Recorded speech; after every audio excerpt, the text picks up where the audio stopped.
I got too much going on. I got to start right away. I got so excited. I started before I went faster than the speed of sound. Well, faster than pushing the button. Anyways, hi, Taco Thursday. Wouldn't that be Taco Thursday? I'm just saying. It's not, you know what? None of my business. I'm not here to yuck anybody's yum. So, hi, everybody. How are you? Happy Thursday. Where are we? I think we're at the arc of the death spiral that is, the talking points graveyard that I seem to be haunting these days, floating around like the caretaker of this place. Is Hal supporting the actor strike? Of course I am. I'm a SAG member. I support the strike. Yes, I know. If it happens, if it can be avoided, great. But yeah, lots of stuff to cover. I watched way too much of the Chris Wray committee testimony stuff, and Christ, was that embarrassing. Just all of it. Just what a waste of time. Oh my God. And I have to say, I shouldn't be surprised at this point at the just sheer volume of just bullshittery and time wasting going on on the Republican side of the aisle. I shouldn't be surprised at this point, but I still kind of am. They went and let's see if I can find Marge. Oh yeah, I've got it. Okay, here's, how long is this? Is this the whole thing? Yeah. Yeah. Okay. So I've got to figure out how to. I guess I got to show this long form. It's going to be very weird. Marge came out and exposed the Coke scandal, the White House, the District of Columbia White House scandal. First you get the presidency, then you get the cocaine, then you get a visitor's pass, and then you leave your Coke in the little thing they make you put your phone in if you're a foreign delegation. But Marge went into a skiff. We'll get to it eventually. Marge went into a skiff, and because it was, classified information and part of an ongoing investigation, she immediately came out and blabbed it to a microphone. This is her new side piece. Is this microphone stand with the weird little like arm rest? I don't know quite what that's for. I guess it's for if you have a, talk about being minimalist. They have like if you're Mitt Romney and you have a binder full of women, you just want to rest it. You don't have to carry the whole thing. That's available to you now. So this is from her Telegram channel.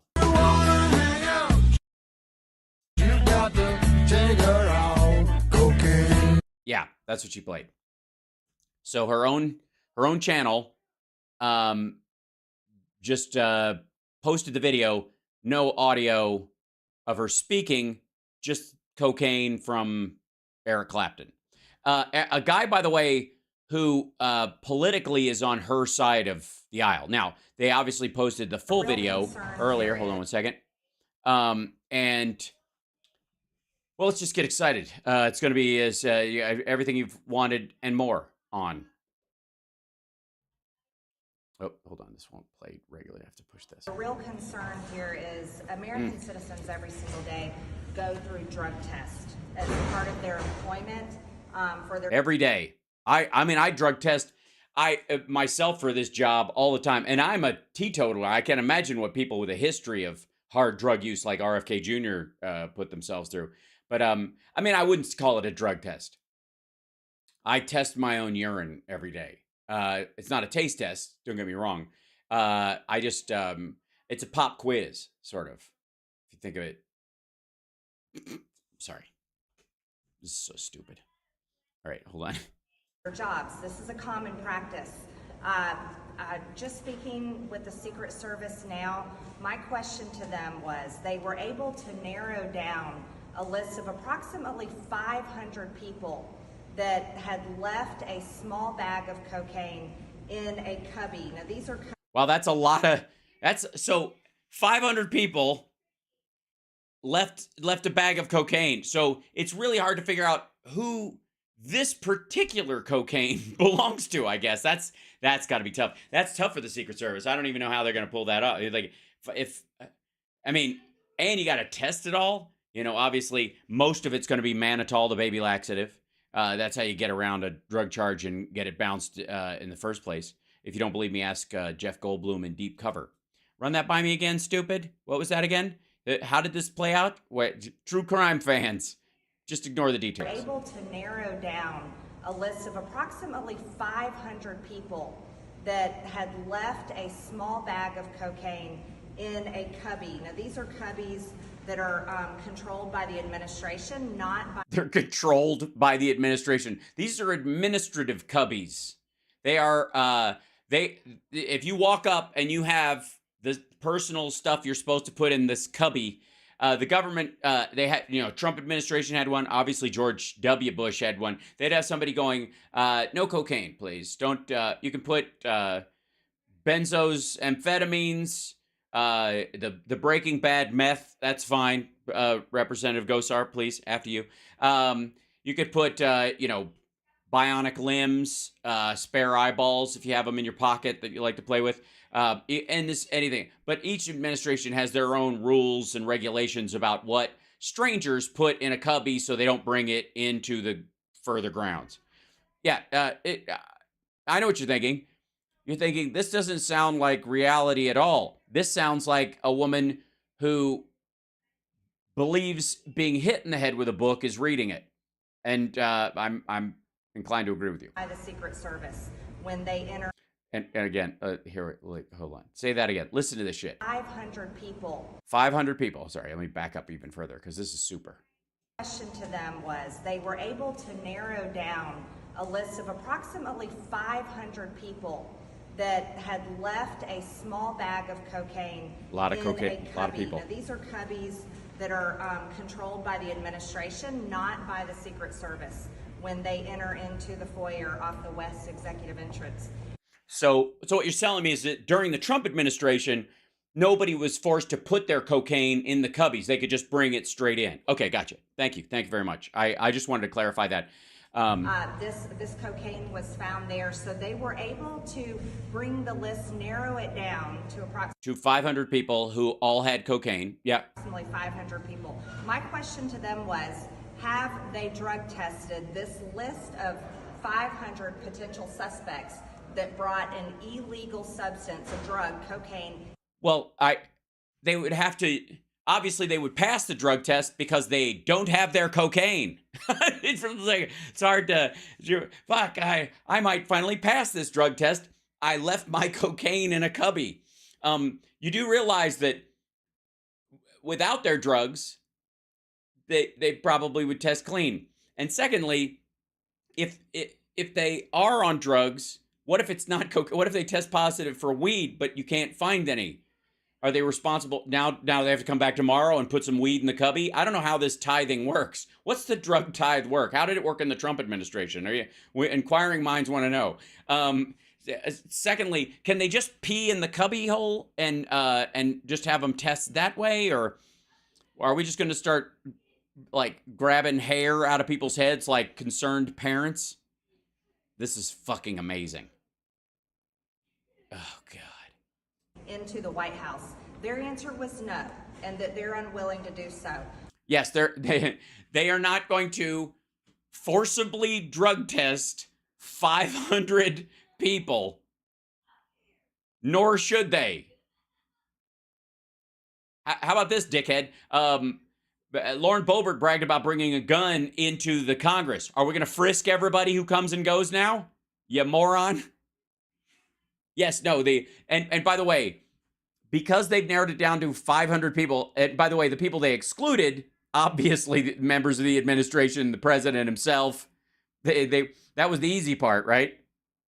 So the 500 people left over, chasing those fuckers down one to one, unlawful search and seizure, because you're part of a group of 500 who, any one of whom may have left a baggie of cocaine in a cubby at the White House, you are now a suspect enough where the small government conservatives would like to forcibly take your urine.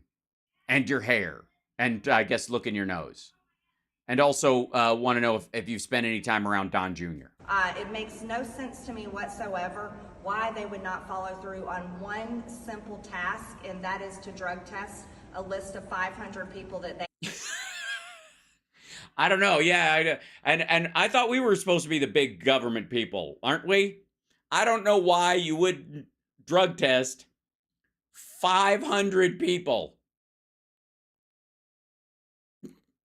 Yeah, don't ask him any questions. Like, I do have I have an answer for her. It's pretty simple too. It's the fucking Constitution, primarily. That's not gonna. That didn't factor into her thinking at all. That's not gonna. I'm sorry. Maybe this is why she got kicked out of the Freedom Caucus. Into the White House. Their answer was no, and that they're unwilling to do so. It makes no sense to me whatsoever why they would not follow through on one simple task, and that is to drug test a list of 500 people that they have that are potential suspects for this, when the American people every single day go through drug tests in order to do a job, by the way, that brings them a paycheck where they have to pay their taxes. And guess what? Their tax dollars go to pay for all of our salaries, and they pay for the Secret Service. Yeah, and one of the reasons why you draw a paycheck is because you are one of a select group of representative people in our democracy that take an oath to the Constitution that includes a thing against unlawful search and seizure. Unless you're saying they need 500 warrants, let's see the process on that. Let's please. Yeah, this is fucking amazing. This is a failure of this investigation to not perform a drug test on these people. This list of approximately 500 potential suspects. Potential suspects. Wait a minute. We're not even narrowing it down to just the suspects.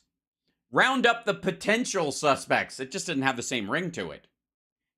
Anybody who's a potential, that's everybody within a 9-mile radius of the White House, isn't it? I mean, potentially somebody could have chucked it up in the air and a wind caught it, and somebody had a window open and it just magically flew back and landed on somebody's shoulder, and then they dodged a plate of dishes as they were coming through, and it slid off their shoulder into the slot and right into the cubby.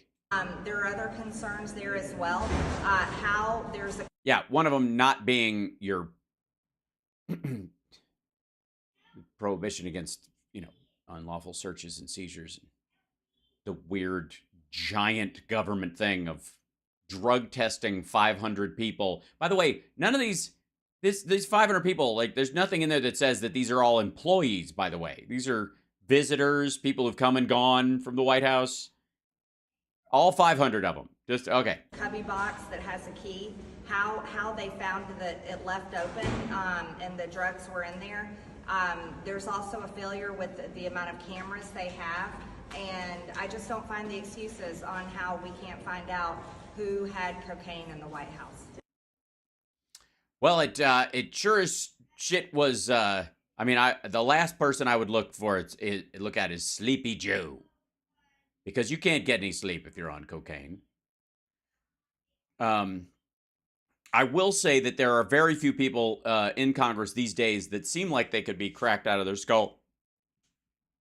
And she's one of them. I can't even. Oh, God. I pointed this out earlier, but I thought this was worth looking at as well. This is from her Telegram page. We are not just escalating a proxy war with nuclear-armed Russia and putting the U.S. on the brink of World War III by sending planes, missiles, and other equipment to Ukraine. We are actively depleting our military resources, leaving the United States vulnerable to our adversaries. Venerable. Respected because of age and wisdom. Venerable. I'm glad she's decided to support Biden. Please God, tell me she actually said venerable. Amendment number 1. Hold on. Amendment number 1, 2, 3. 3? All right. Amendment number 110 prohibits the provision of F-16 fighter jets to Ukraine. Oh, this is her amendment that she's trying to offer in committee. My amendment would prohibit the U.S. from sending F-16 fighter jets to Ukraine, providing F-16 fighter. No. By the way, no, it wouldn't, because it won't ever actually get enough votes to pass and go through the process and actually get signed in terms of it ever reaching the president's desk. It would, but it singularly would more than likely make a bill veto happen. But your intention, I get it. Jets to Ukraine will not only deplete our own fighter fleet, but it will escalate the proxy war with Russia, which is a nuclear power, rather than. And by the way, the fact that we have a sitting House member calling this a proxy war, fuck you. Implementing diplomatic solutions. Again, we should not be funding war. We should be pushing for peace. Yeah, it's like, I don't know why Marianne hasn't picked her to be her VP at this point. Honestly, it's a campaign run on love. Amendment number 113 prohibits the provision of long-range missiles to Ukraine. My amendment prohibits the U.S. from sending long-range missiles to Ukraine. Too late. Providing long-range missiles to Ukraine will further implicate the U.S. in a war with Russia. Implicate? U.S. weapons being fired into Russian territory is an unprecedented disaster that will insert the United States into World War III. And insert us. And dry, too. It's just rude. Be catastrophic for our country. And we all need to remind ourselves that China now has a military base on Cuba, which is on Cuba. Is that like on crack? Is 90 miles from Florida. Do we want China to have long-range missiles? Yeah, we don't want them to have long-range missiles on Cuba that they can fire into the United States. I know the American people do not want that. And here's how this works out. Let's say China puts long-range missiles in Cuba. And in response, the administration moves moves a couple of ships in the area that have anti-ballistic missile or anti-missile armaments on them, just specifically, used to shoot that kind of shit down. And in this analogy, the argument she's making is that the United States should not respond to China putting missiles there, because we would then be the ones escalating to World War III.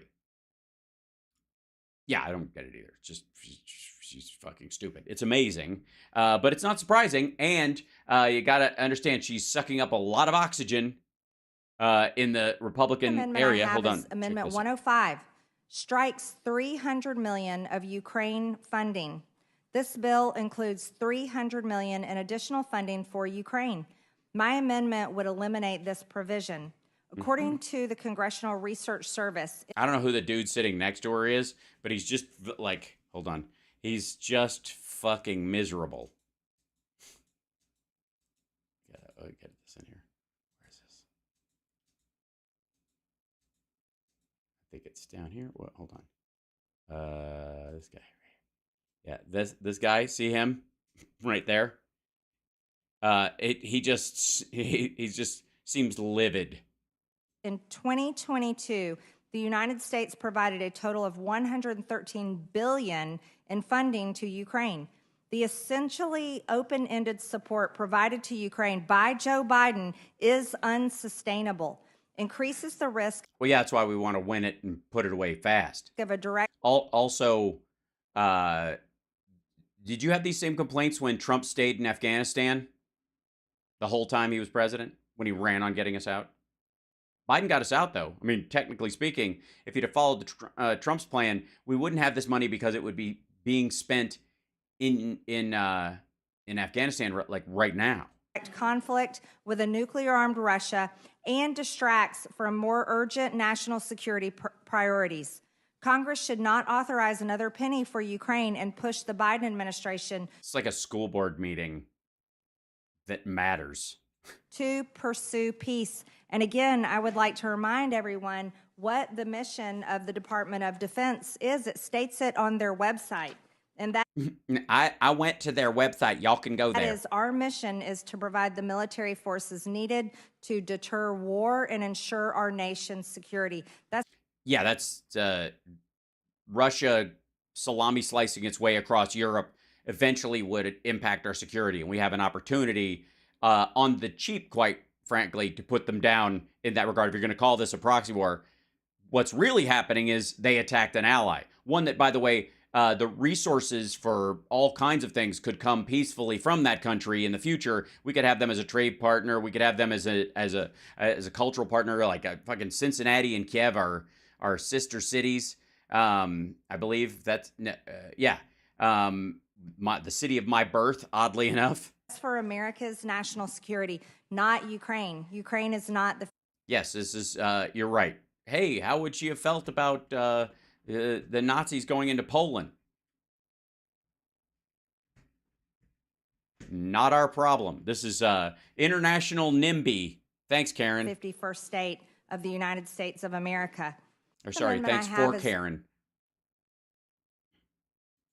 I can't read and speak at the same time. It's just wrong. Anyways, you're watching Hal Sparks Mega Worldwide. Thanks. Hi. How are you? I just wanted to jump in. That's from her Telegram channel. This is the kind of stuff. She put 6 amendments up today and then read them off like it's a fucking. I swear to God, it's everything she says is we're on the brink of World War III. This is the brink of World War III. She got like one Kremlin talking point, and she's just hammering the shit out of it. Now, speaking, if I may, and by the way, let me say hi to hi chat room. Hello, welcome. Hello, hello. Huh? Just yeah. There's a bunch to cover today. I just wanted to jump into that early, catch those little pieces, if I may. Whoops, I forgot to turn that part on. But on the one hand, it's infuriating to watch and it's gross and all that shit. Yeah, she was 0 for 6. On the other hand, it's not going anywhere.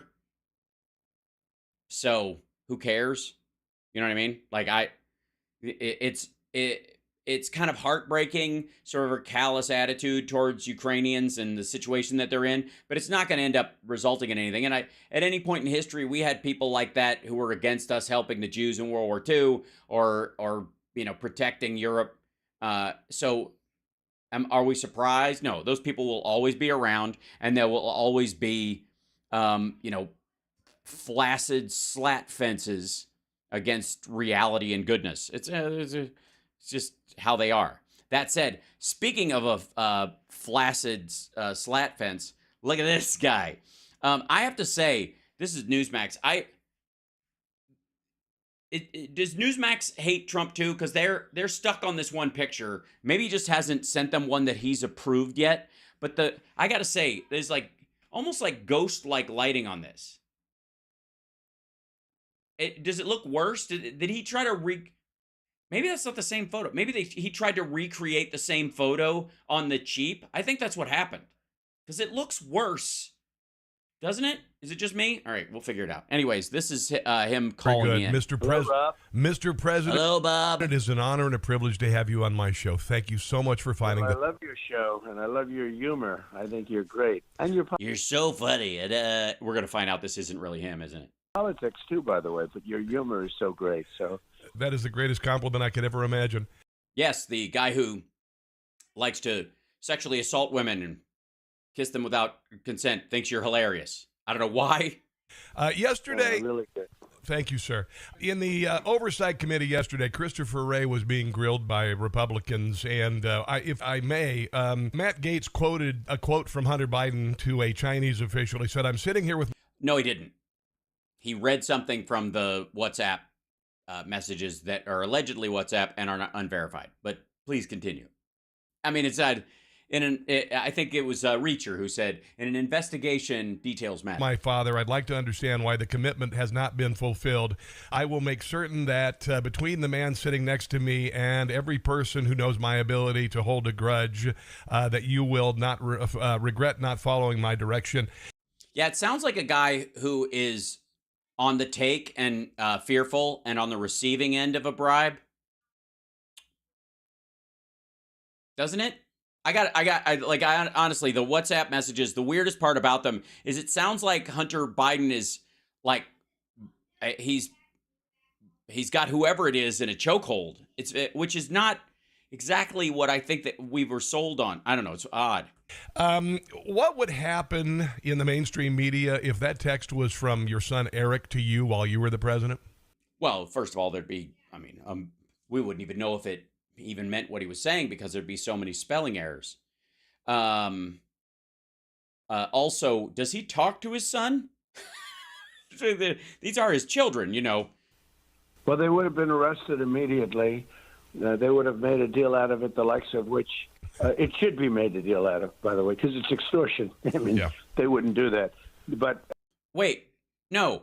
Is Hunter extorting the Chinese, or are the Chinese extorting Hunter? Like, did he just forget who's got pictures of him smoking in a bathtub? Honest question. How do you extort? How do you get extorted by somebody you're extorting? All right. I mean, honestly, what would have happened to almost anybody else, other than a radical left Democrat or a Biden? This is years and years of putting people in place. That's all it is. But that was extortion. Wait, his judges have slapped this shit down. And at a high level, and that's mafia. The highest level, at a level like nobody's ever a level. These are such levelly things. Talk. Yeah. And just incredible. Well, you had that with the prosecutor, $1 billion for the prosecutor. You have it in many ways. If that would have been said by me or somebody else.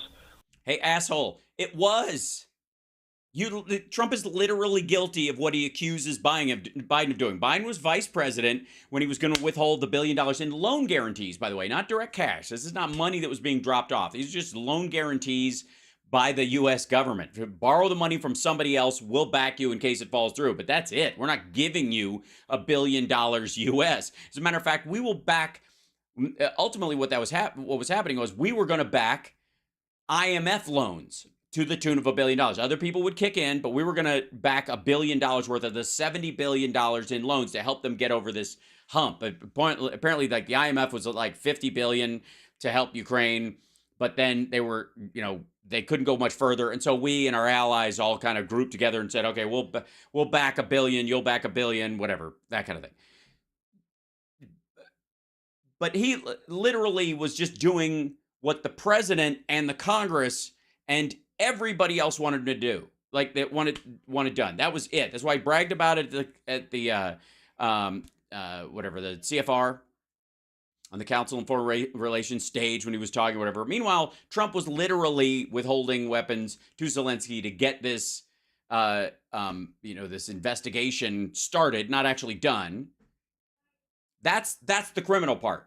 It's weird that it's almost like, and I've talked about before how he looked at the Obama administration as if Obama was a king and forced through all kinds of stuff, which he absolutely did not. I mean, they consider the ACA something that was forced down people's throats when it was actually voted on and went through committee and there was all kinds of shit.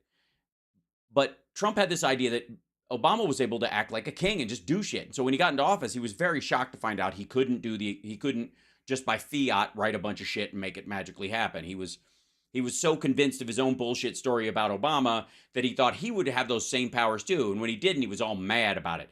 Same thing is true of Biden. Now, it seems like he thought that maybe he knew about the $1 billion, stuff about Shokin and all that kind of stuff, and thought that would give him, if the vice president can fuck with somebody like that, I can certainly do it as president.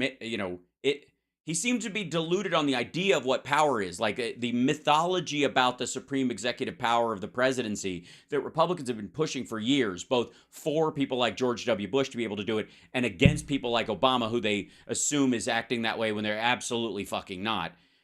That myth was like his primary understanding of what presidential power was, and he was shocked when it turned out not to be the case. It would have been a lot of problems. These people are sick, and they're the sick people. They don't know. I think they've got the flu. I think they've got something. I got the booster. I felt really good almost after taking it. corrupt, and it's a shame. It's a shame. We're going to be appointing very pro-crime judges. Mm-hmm. A shame. It's also the first time in American history cocaine was found in the White House. No. Discovered, maybe. Found, no. For the first time in history, we have a first son who's a known coke addict. I guess the Secret Service is going to have a hearing about it today. Again, you've got a double standard. What do you think about finding cocaine in the White House? Well, first of all, I have a lot of respect for Secret Service, and I believe they know who it is. And So they're just lying then? They're just bullshitting everybody? They know who it is, but they're not going to talk about it? I have a lot of respect for them. They're liars. I respect liars. I'm a liar. Some of my best friends are liars. They often tell me they're my friend, and I know they're lying because, I have their phones tapped. I think without question. I know that part of the White House very well. Yes, I used to go through there all the time and sit in a chair with a mirror on the end of my shoes. And the only one that gets really good access is, like family members and people, cabinet Yeah, 500 family members. Well, the Bidens are Catholic. There's, members where they don't go crazy on checking. So it has to be somebody like that. But, I would It's got to be somebody like that or one of the 50 people they each say know. perhaps, of course, who knows? But I think perhaps it was a Hunter deal. And they left it for him, and he forgot to pick it up, just like he forgot to pick up the computer. Yes. Could have picked up his computer. They called him many times, pick up your computer, pick it up, and now they're all suing each other, right? Yeah, exactly. The fact is that computer, the laptop from hell. Yeah, it's definitely not from Hunter, so. Yeah. Please pick it up, and he didn't do it. Well, he didn't pick up the cocaine either, so it could have been that. I think that they know exactly who it was, but it sounds like it was left there for somebody to pick up. And I would. Yeah, it was a drop. They're using the cubbies at the White House as a drug drop. It's from the street corner to the guest area of the White House campus. It's I would think it was Hunter, and I think didn't they travel off to they said they weren't there that day, Yeah. but they were. Yeah. And I think they then left right around that time. They left for Camp David. So I would say that this could be a rerun of the laptop from hell, because he didn't pick that up, wouldn't pick it up, and I think maybe partly because it wasn't his. he didn't pick up the cocaine too. Also because it wasn't his.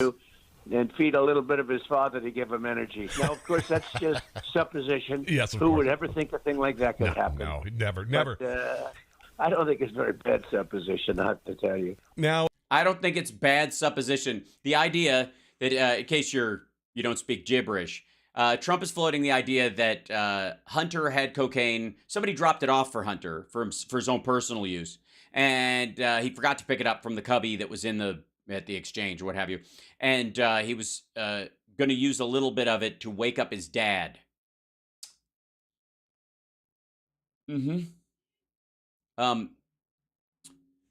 So we're just going to not talk about the boxes of green Sudafed in the drawer right next to you in your selfie? the hearings were about the weaponization of the federal government, also a massive government censorship machine. I was a victim of it. Conservatives were a victim of it. I'd love to hear your thoughts on that. Did you have any? Yeah, I hate it. You know, just being conservative and using the N word, they would kick you off. They would use the excuse that you stoked violence, or used racial epithets, but that was just an excuse to shadow ban you. Idea that it was this extensive, the censorship campaign and the anti-Trump campaign that was going on while you were the president, and also that's fucking boring. Sorry, I could get through more of this, but gee, that's really the only part where he's talking about anything that we haven't sort of heard before 100 friggin' times. So now I want to get to this part because I'm excited. I love intrigue. Who likes true crime? Who you know what, the only thing better than true crime is fake crime. That's right. I find that fictional crime is often the only thing better than real crime. The real crime stuff, true crime stuff, one of the reasons why it's exciting is because it really happened and it's really awful. But fake crime is a lot more engaging because it's a lot more complicated a lot of times. It could be entertaining for longer because a writer has time to work out all the areas where, you know, your regular run-of-the-mill criminal just fucks up. So, we talked about Gal Luft. We broke down his entire video. I showed you all of his stuff, and obviously he's the star witness. He's the guy. This is it. They're just going to get him on tape, and then it's all fucking done. He's gonna dot the T's and cross the I's, and he's gonna he's gonna sell it. America doesn't need anymore.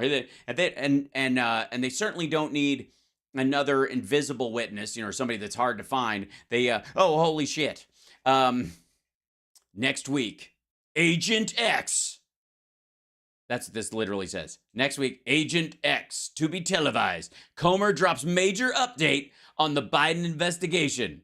Unlike the other sad, boring, and just ignorant nonsense that we've seen so far.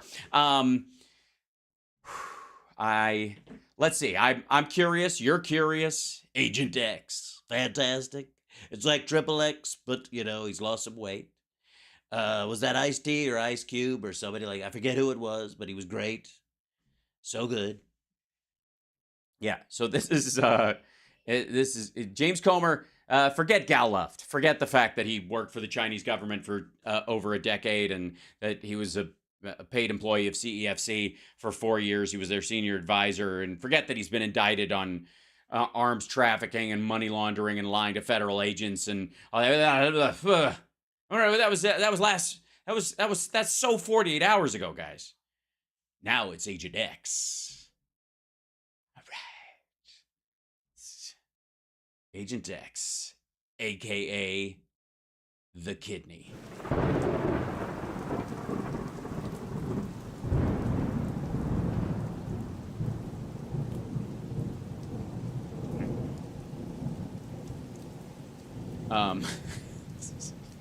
Here we go. Agent X. Please tell me he calls him Agent X and not somebody on the fucking show. All right, Congressman James Comer joins me now exclusively for 3 minutes and 52 seconds, because if we hold him longer, he starts flop sweating and we all get mad because he's bullshitting us again. Anyways. Big update from his committee, especially after what we heard today. House Oversight announcing a hearing next week, a week from today, with the 2 IRS whistleblowers, Gary Shapley and, of course, Whistleblower X. Congressman, good to have you. Wait a minute. I like Agent X way better. Whistleblower X? That's because I didn't want my slave owner last name initially. Whistleblower X. Please let him... I desperately want him to be like a 60s, black radical. and it turns out that nickname came from what they were calling him. Let's just call him Whistleblower X. I swear to God, he's always got he's got an afro and a giant headband, and he's wearing Malcolm buttons. And all right, Whistleblower X. Back on. We're very familiar with Gary Shapley on this show. We talk about him a lot. Yeah, you really? And has it helped? It hasn't, has it? The other whistleblower has been described as a gay Democrat.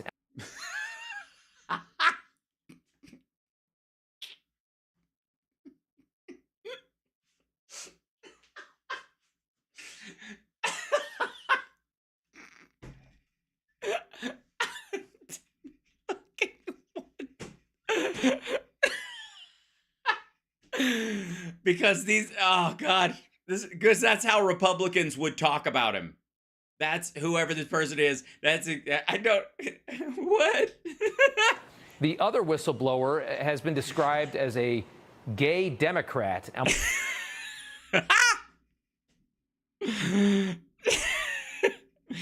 I'm gonna fall over. I'm gonna die during this clip.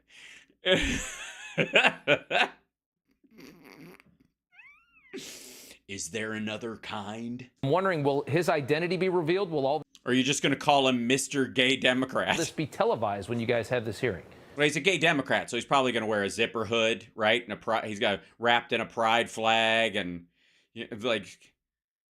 probably a drag queen at this point, right? He's going to come in, instead of giving an opening statement, he's going to read his storybook. He's gonna come in, he's gonna groom some people. He's a gay Democrat, that's what they do. The chair now recognizes from the great state of Kentucky, Representative Comer. Fuck, sorry, it's the gay Democrat. He's sitting right there. It's throwing me off. I don't even know how to respond. It's going to be televised. We hope Newsmax will cover it. America's going to get to see who Witness X is. Wait, Witness X? Is it Whistleblower X, Agent X, or Witness X? At this point, it's Triple X at this point. Is this? Are you going to be able to even air this during prime time? There's got to be some kind of a warning or whatever, right? So let me get this right. You guys are going to have a gay Triple X hearing next week. Am I hearing this right? And I think that both witnesses are going to have a wealth of information that they're going to be able to share with the House Oversight Committee. Yeah, like where to buy gold shorts. They wear them in those marches all the time. They look fantastic. I always be concerned that, just my luck, I'd put them on the day of the great parade, and I'd have a little shrink. It'd be a cold day for Pride. Be the one cold, one cold June, and this maybe in October. Sometimes they have Pride October, and there'd be shrinkage, and here I am walking around, looking like I've got 2 Hershey's Kisses, fighting with some leftovers. We have bank records.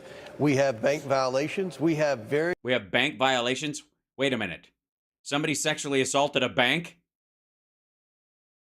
Where was Trump when it happened? Because I'm pretty sure Trump has done his best to fuck banks for years. very specific tax questions to ask. Oh, sorry. Hold on. Did you feel that? Sorry. Pretty specific tax questions? Oh, wait. Violations. We have very specific tax questions. Oh my God. Very specific tax questions. I thought that talk about the gay Democrat was getting us all steamy in here. They've got a lot of questions about very specific taxes. The only person that wants to talk about it is a gay Democrat. Whistlecomer X. What's his name? I don't know. To ask these whistleblowers, and what we've learned from the transcript that they gave with the Ways and Means Committee, these 2 IRS employees knew a lot more than I would have ever dreamed about the Bidens and all the corruption that's taken place with all the shell companies and the various different bank accounts. They didn't know about all the shell companies, Rob. Well, then how could they know about the ones that you didn't? So they're going to come out and talk about less than you've already mentioned. Motherfucker. Oh, God. It just... Like, honest to God, I thought gay Democrat was the bottom of this whole thing. Honestly. No, just to do it. So these 2 witnesses that are coming next week know less than we've already heard about. Because they were told to stand down by the Department of Justice, but they knew about at least a third of them. So you're going to bring people in next week for a big bombshell report because these guys know a third of what we've heard already. Motherfucker. So we've got some very specific questions, and But obviously not about the other 2/3 that they don't know about that we already know about. Would you like me to create some shit? I think that America's going to get to see firsthand a gay Democrat. We're good. I've seen lots of them. I'm cool. I've some very close friends. I got to be honest. That are gay Democrats. It's true. Yeah, I might even know a couple of gay Republicans. But mostly Democrats, I would say. Mostly. just how involved Joe Biden was in the family's shenanigans and just. Criminal shenanigans. I knew it. It's an Irish thing. That's I don't know if you guys speak Irish, but that's Irish for crime, family stuff, shenanigans. Do they know about the shillelagh? What about Agent Lucky Charms, is he coming in? Just how corrupt Or Agent Green Clovers? Purple Horseshoes? Anybody? what the Bidens were doing was. Right, and just to remind our viewers, is that when they started blowing the whistle on the IRS, basically trying to shut this down and give Hunter this sweetheart deal, they blew the whistle and they were removed from the case, which talk about obstruction of justice. Yeah, they were removed from the case. Now, who was blowing who? I'm confused because I don't think it was the gay Democrat. I think it was it wasn't. Didn't Shapley blow first? I'm confused. I'm sorry. This is just stupid. You're now demanding an unredacted copy of the FBI report made after the 2019 interviews with Gal Luft in Belgium. I don't know. That's Shapley, by the way. I don't think we have a picture of the gay Democrat. Mainly because I think they refused to appear without their Sisters of Perpetual Mercy makeup or whatever. Luft claims that Biden took huge amounts of money from the Chinese for beneficial policy decisions here in the United States. It is. And why did Gal Luft take the money from CEFC then? Did he do it for America? Is the most damning claim that we've seen, and you're looking for more information from the FBI. Tell us about that. Well, Gal Luft worked for the same company that the Bidens worked for.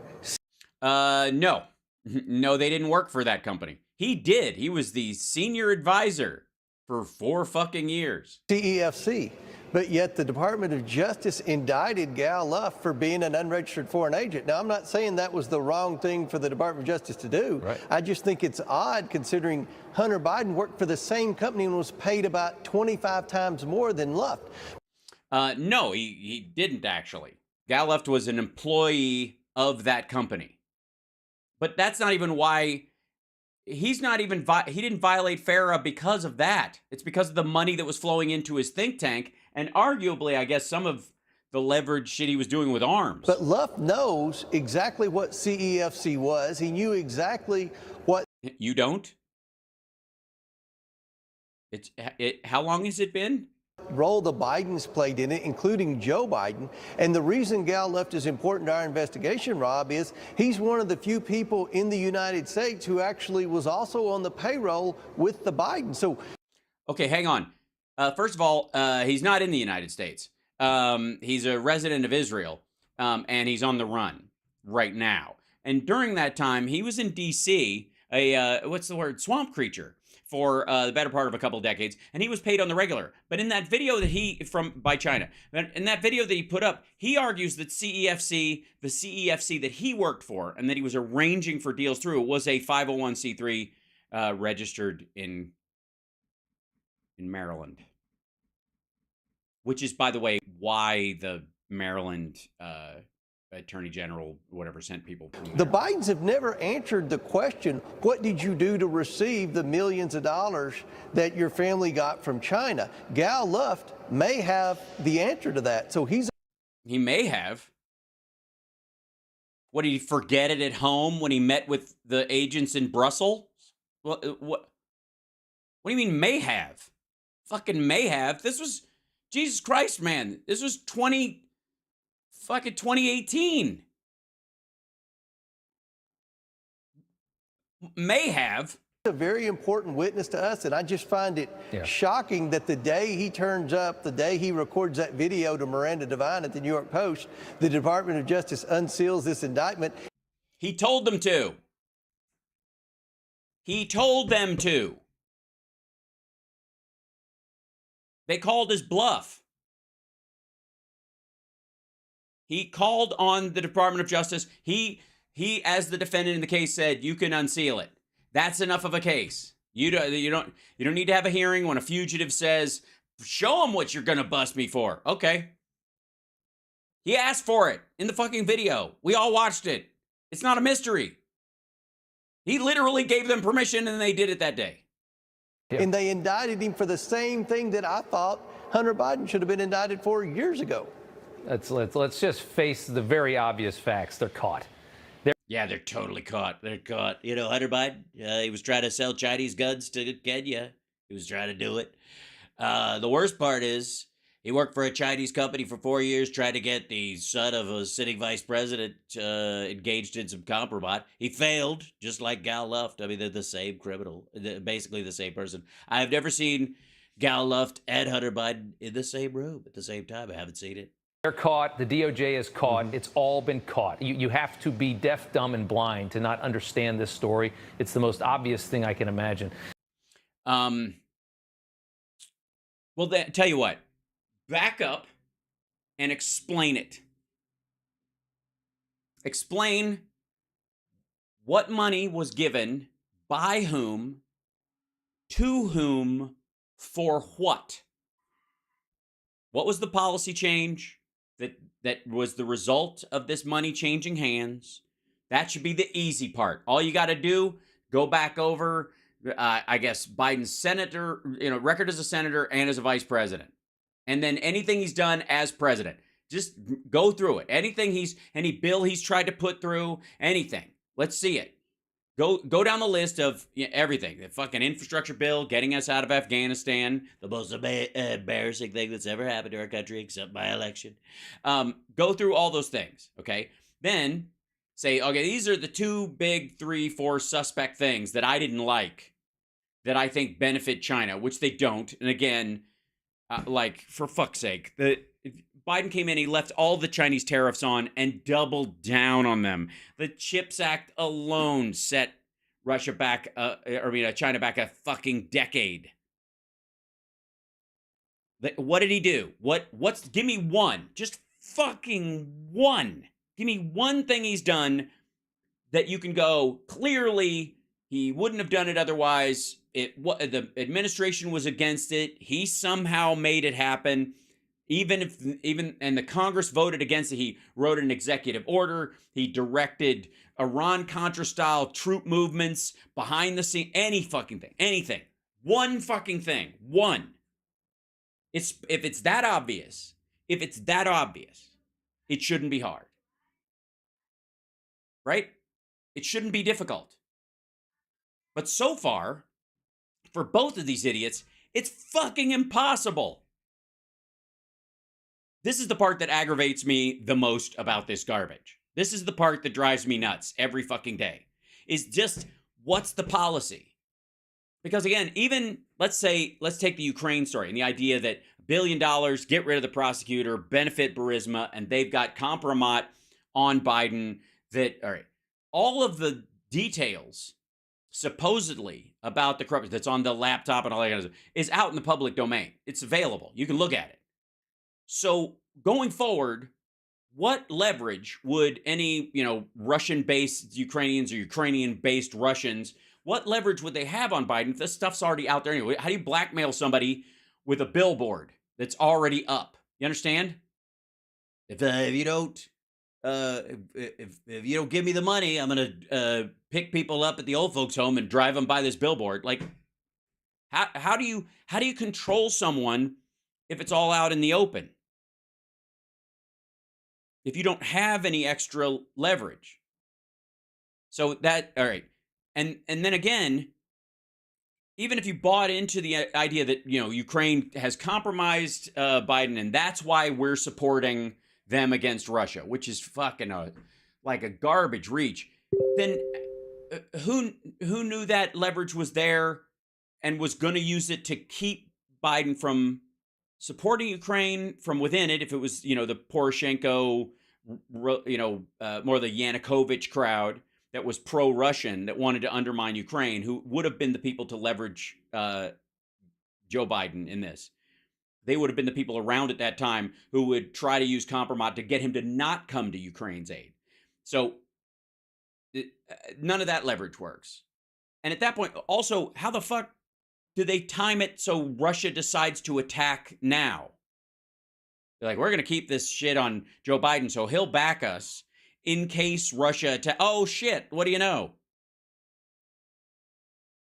When nothing else, it's just so stupid. Like, I don't. And again, like, we've talked about China so many goddamn times, but neither one of these dickheads can explain to me. None of them can. What are they getting? What are they getting in return? If it's that much money and it's that much control, Give me one fucking thing. One. And they can't. Congressman Comer, thanks for the update tonight. We look forward to the hearing next week. Well, yep, a gay Democrat. We won't even be able to pick them out. There's so many of them. I mean, aren't they all gay? Isn't that what Democrats are? They're just gay. It makes you gay. They got a gay tractor beam. That's what they used on you. If you register Democrat, you become gay instantly or whatever. That's why they try to do all these rights for LGBT, because they want to expand their rights and not anybody else. Fucking hell. I swear to God, I'm still trying to figure out. Yeah. Yes, Bill Barr and Donald Trump were in charge of the DOJ when they went and interviewed Gal Luft.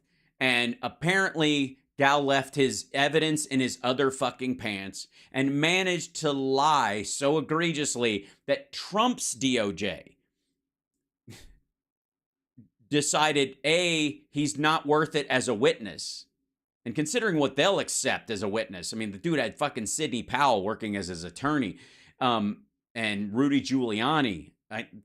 So if they let the amount of stuff they let slide, and they're still they listened to Gal Luft in Brussels and went pass.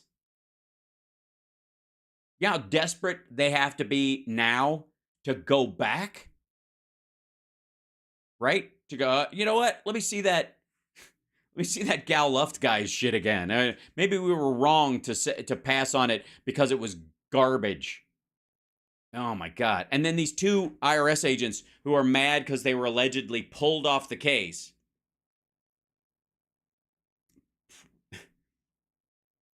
Probably, or like the whole, I can't wait till the gay Democrat, when they make this poor person say this. But again, if you're going to prove a quid pro quo, you got to prove the quo more than anything. The quid part, passing of the money, that can be hinky. But if you're going to make the case, you got to, that's why motive's so important. Nothing. Fucking nothing. Oh my God. Speaking of nothing, ladies and gentlemen, I give you, we're back to Marjorie Taylor Greene. They attacked Chris Wray. Like, it was brutal. Some of the shit they were like, the stuff that Matt Gaetz said to him is just fucking gross. And the weird part is, the weirdest part, for me anyways, is the fact that Trump appointed this fucking guy. He fired Comey and he put in Wray. This is Trump's guy. And it seems like what they're angry about more than anything is that Trump gave him a job and he didn't throw himself in front of the bus or something. Like he was expecting to hire a bunch of Roy Cohns, and he's disappointed that the guy he hired to do the job is doing the job. It's so like it's the only part of it that makes any fucking sense. Because the FBI, on top of dealing with January 6th, which is an enormous undertaking, one of the reasons why they had to have so many agents working on it is because they had so much fucking evidence. And any one of those people could have said, I was taken in there at gunpoint. All the things I said, just off frame for me, there was a guy with a gun in my ribs. Any of these thousands of people could have floated that. And unless they combed through all this fucking footage and the Facebook posts and all the other evidence, each one of these dickheads could, was going, there was a bunch of feds in there. They had a rifle in my side making me shove that bunch of cops back and squish them in the door and all that kind of stuff. So they had to go through all of it. The reason why it was one of the biggest investigations in American history is because there's the volume of evidence, not because of the event itself. I feel bad for these agents. Like, how many fucking times do you have to watch the myriad of places? Like, okay, yeah, he posted that video. He went live on Facebook, but he posted a video on Parler, and then he posted a photo on Getter and whatever the fuck. You know what I mean? Like, they have to look through all that stuff. Each one of them has a case. These people are getting years. They're having to make a decision. Was this, trespassing and staying in a federal building past a certain point, even though they stepped over a beaten cop to get in the fucking door, which is an act of violence in my estimation. But then the rest of the folks that actually beat the cops up on the way in, that's how, they're talking about years and years in jail that these people are going to get. So obviously the cases are frigging enormous. Everybody's in everybody else's footage too. So of course it took a ton of people. And of course they pulled people off. And the people that they pulled off were people who weren't fucking helpful, weren't particularly good at stuff. They weren't villains necessarily at the time, but they were like, all right, we got 5 people on that. We only need 4. Friend, get over there and get on this. Go watch some fucking videos. That's what happened. It's super obvious. It's a ginormous undertaking.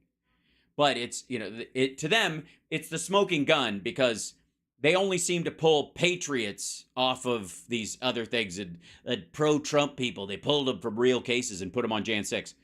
Well, wouldn't that make it more likely that if there was a Jan 6er who was railroaded or not supposed to be in jail, they would have gotten a break?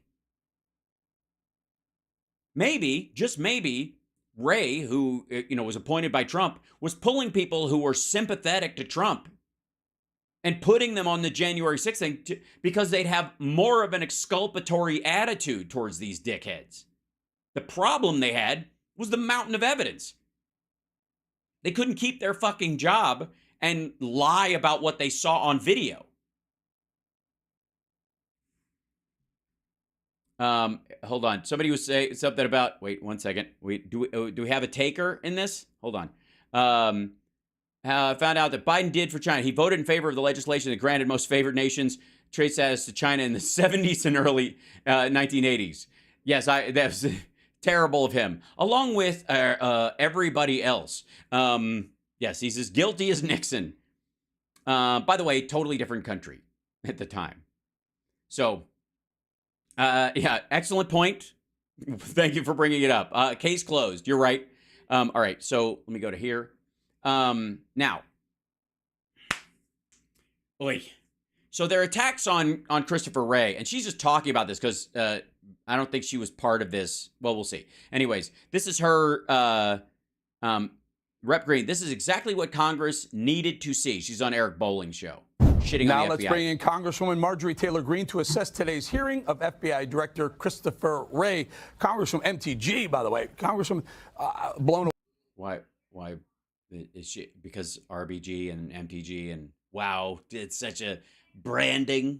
I was blown away at the obfuscation. I was blown away at the FBI. As obfuscation? I hate when obfuscation happens. Congresswoman, blown away. I was blown away at the obfuscation. I was, yeah.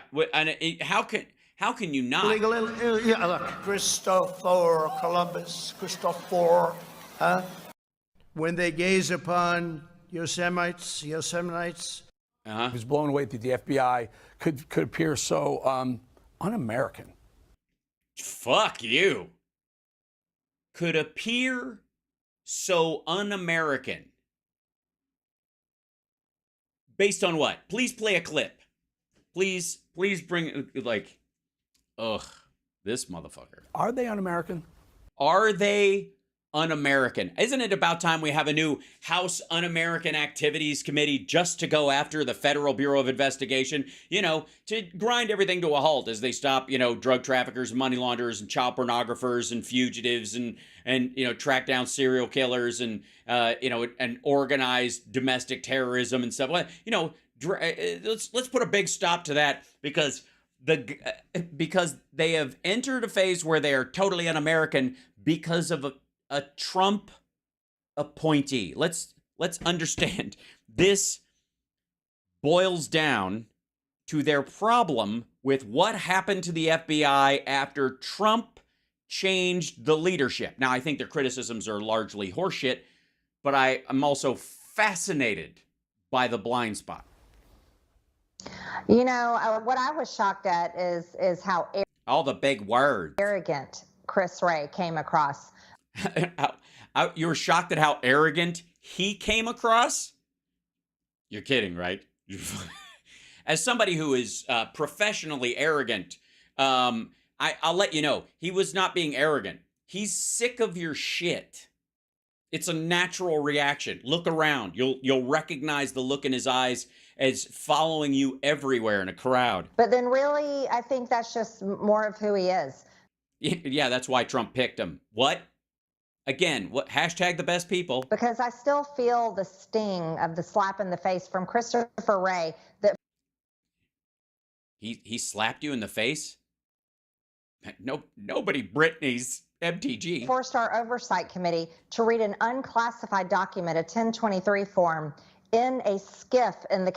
Yeah, because of the details related to it and the fact that it was part of an ongoing investigation, not because it was classified based on the contents of what was going on. It's because and by the way, the investigation, for the record, is into the person who gave it to the FBI, who came in and said what they said. The criminal investigation that the FD 1023 is about is not the target of it, Hunter Biden or Joe Biden, but the person who said what they said, who lied to federal authorities via the FD 1023. And that investigation is ongoing. Capitol. And then he redacted information, very important information, like the fact that there's 17 audio recordings. Okay, if it's redacted, maybe it's redacted for a reason, fuckhead. Also, there aren't 17 recordings. There are not.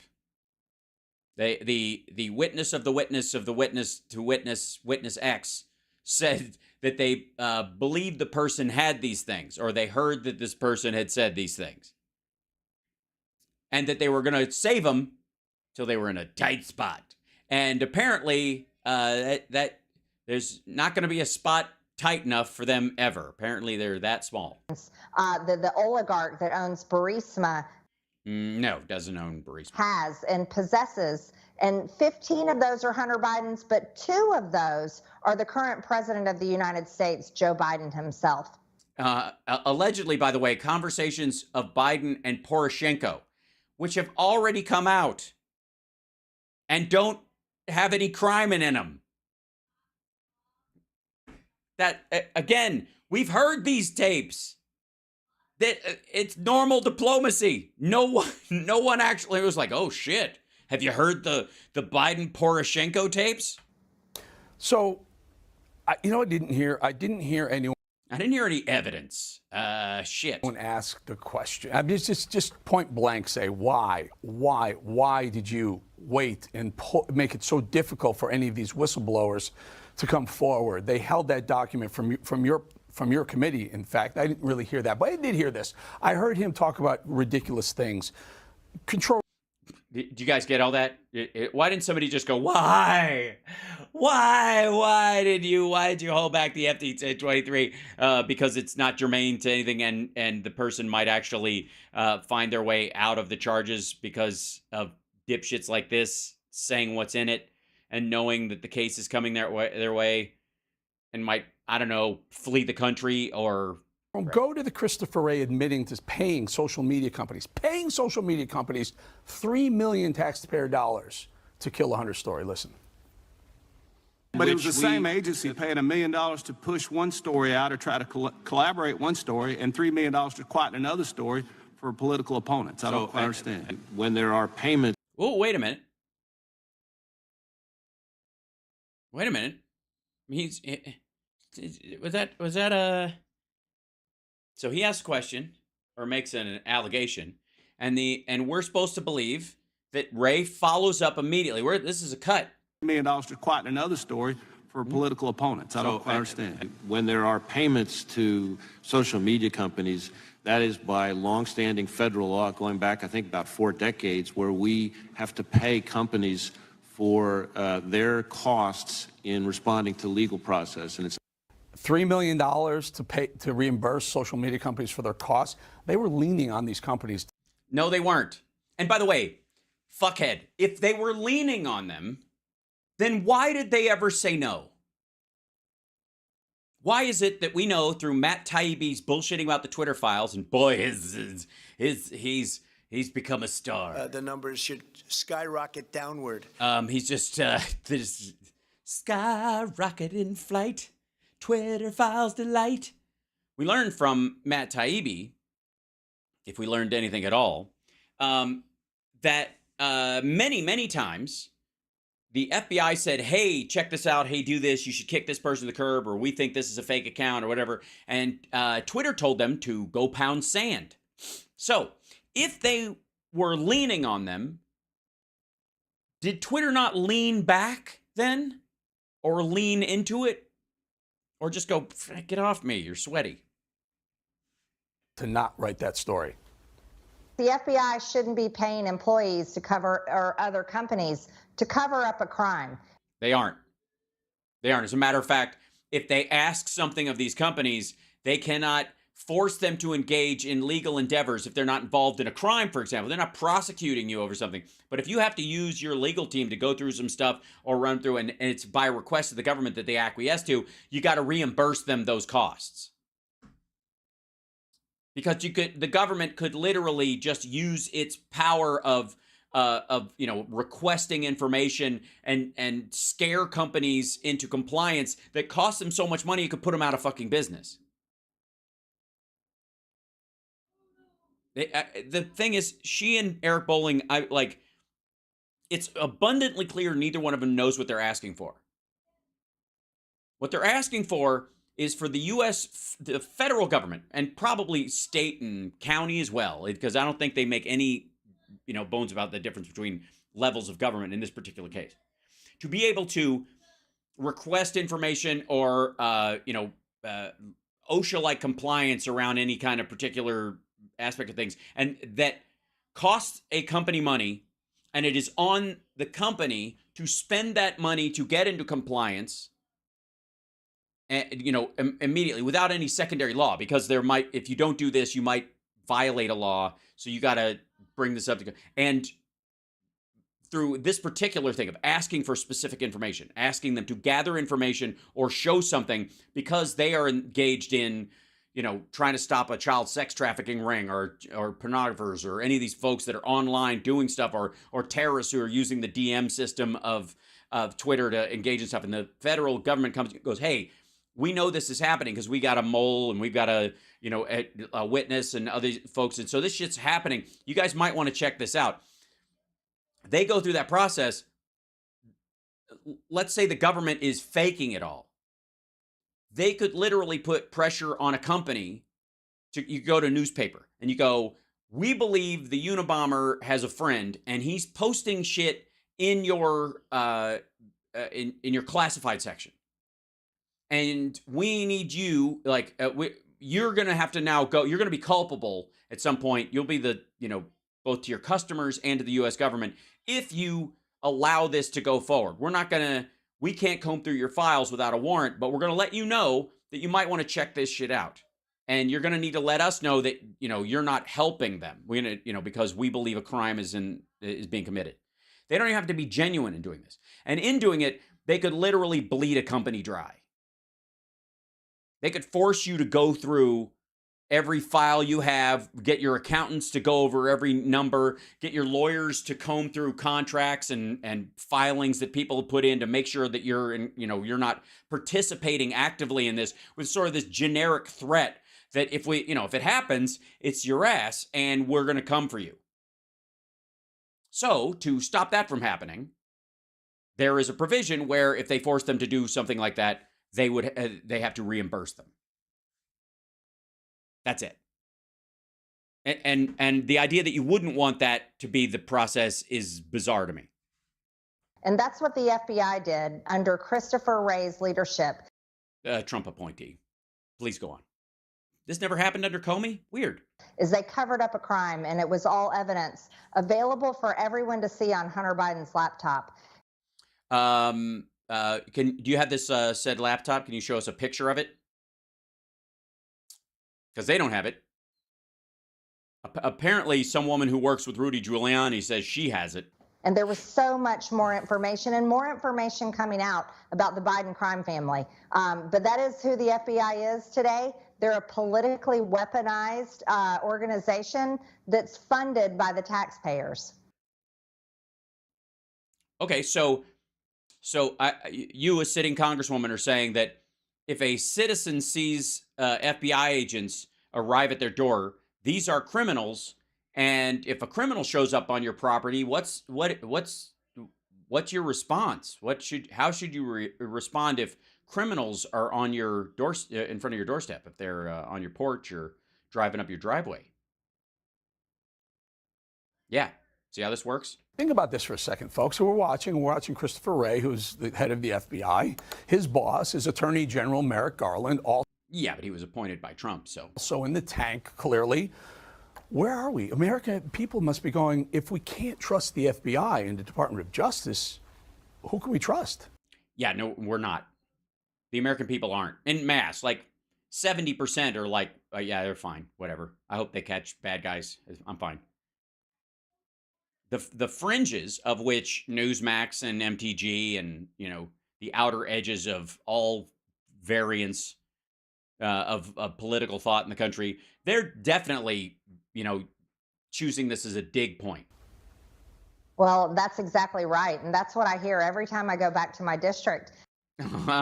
Besides, fuck you. I mean, obviously. And all across the country, people do not trust the FBI. They do not. Or did it occur to you that you only travel in circles where they hate the FBI? Violent religious fanatics, white supremacists, Jan Sixers, people who believe that they're going to have to water the tree of liberty with the blood of patriots and tyrants. Maybe, just maybe, because I got to be honest, and chat room, perhaps you guys can back me up on this. I don't know. But do you hear the same thing everywhere you go, ever? I'm serious. If you talk to people as part of your job or whatever, do you ever, oh my gosh, what? Oh my God, hold on. We have one moment, if I may. Yes? What is happening? What did the boy do? What do you want? What are you doing? Meowing outside the door. What are you doing? What did buddy to do? What are you doing? Huh? What are you doing? You beast? Look at this. Look at this guy. Look at this giant thing. I wanted a Maine Coon and I got him. What's going on? Chippers. What is you doing? What's it doing? What is it? Huh? What's a buddy? What's a buddy to do? What are you doing? What do you want? What is going on? I'm trying to do a show. I got a show to do. Oh yeah? I'll see you in a little bit. I'll get you a snack in a little bit. I've got time. You're early. I gave you a snack earlier too. Hang out. Don't meow at me. So funny. Like he's just I for this Chip does not trust the FBI. The feline body inspectors. Oh, he's such a sweetie. But all right, where was I? Oh yes, Chip was ready for his cameo. He totally was. I don't hear the same thing anywhere I travel. I hear a broad spectrum of ideas. I definitely, there's a generalization around certain things because of the folks that I hang with, or the folks that like my comedy or like my acting roles and what have you. But I have a pretty broad base, kids. As you know, for every Queer as Folk fan, you know, and Lab Rats fan, where I have a, you know, ethnically diverse family. On the other, you know, I love the 80s and Zoltan and Spider-Man, you know, 2 fans and people who like, I don't necessarily have a narrow focused career. So I talk to a lot of different people all the time, and I do just fine. And I certainly don't find that everybody says the same fucking thing. And the thing that they say is so over the top as nobody trusts the FBI. It's a criminal organization. Like if everybody you meet says that, I swear to God, I'm shocked you're not in prison when you hear it. Trust the Department of Justice. And that is extremely sad to me.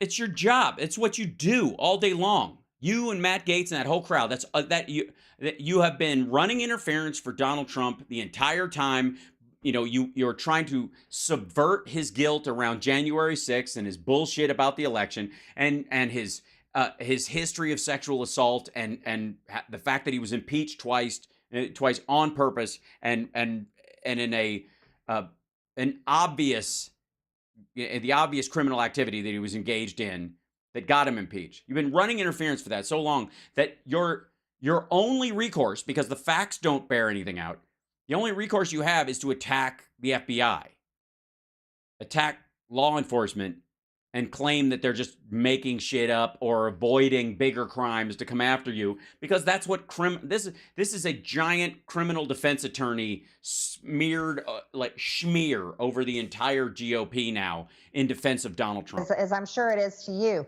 But that's why we have tools in Congress. We have the Holman Rule, where we can completely zero out their salaries. And we also have the powerful tool of impeachment. This is something I've talked about, and I've introduced articles of impeachment on Christopher Wray. And by the way, that's all she does, by the way. She introduces articles of impeachment on people. It's like, yeah, introducing articles of impeachment against people, if you don't have the votes to actually make it happen, is like saying, I made a paper airplane and flew it into a volcano and to show people how serious I am. And Merrick Garland, because I'm a business owner, Eric, and I believe in firing people. And the American people know exactly what that's like. Huh? Yeah, but the problem is Republicans want to fire the poor. Because it's a reality in the private sector that does not exist here in the unrealistic land of government. Yeah, but also in business, you don't elect your boss most of the time. Like sometimes boards do or whatever, but yeah, it's different. It's different. It's not the same fucking thing, and for good reason. I will tell you, it absolutely has to happen. There has to be a perp walk, in this case, an impeachment, just so they stop doing it. I mean, where is the impeachment of Mayorkas? Where is the impeachment of Garland, which you can make a case for, or this guy Wray? You know what's concerning? You're very involved with the January 6 people who are in jail and who are awaiting justice and who've been treated to what I would say unfair justice. Unfair justice. Well, are they treated unfairly while they're getting justice, meaning they're going to fucking jail? By the way, let's be abundantly clear. The DOJ has prosecuted a couple of the Jan 6ers in the last couple of weeks who admit to beating police officers. I posted earlier, hold on one second. I posted earlier this story of this okay.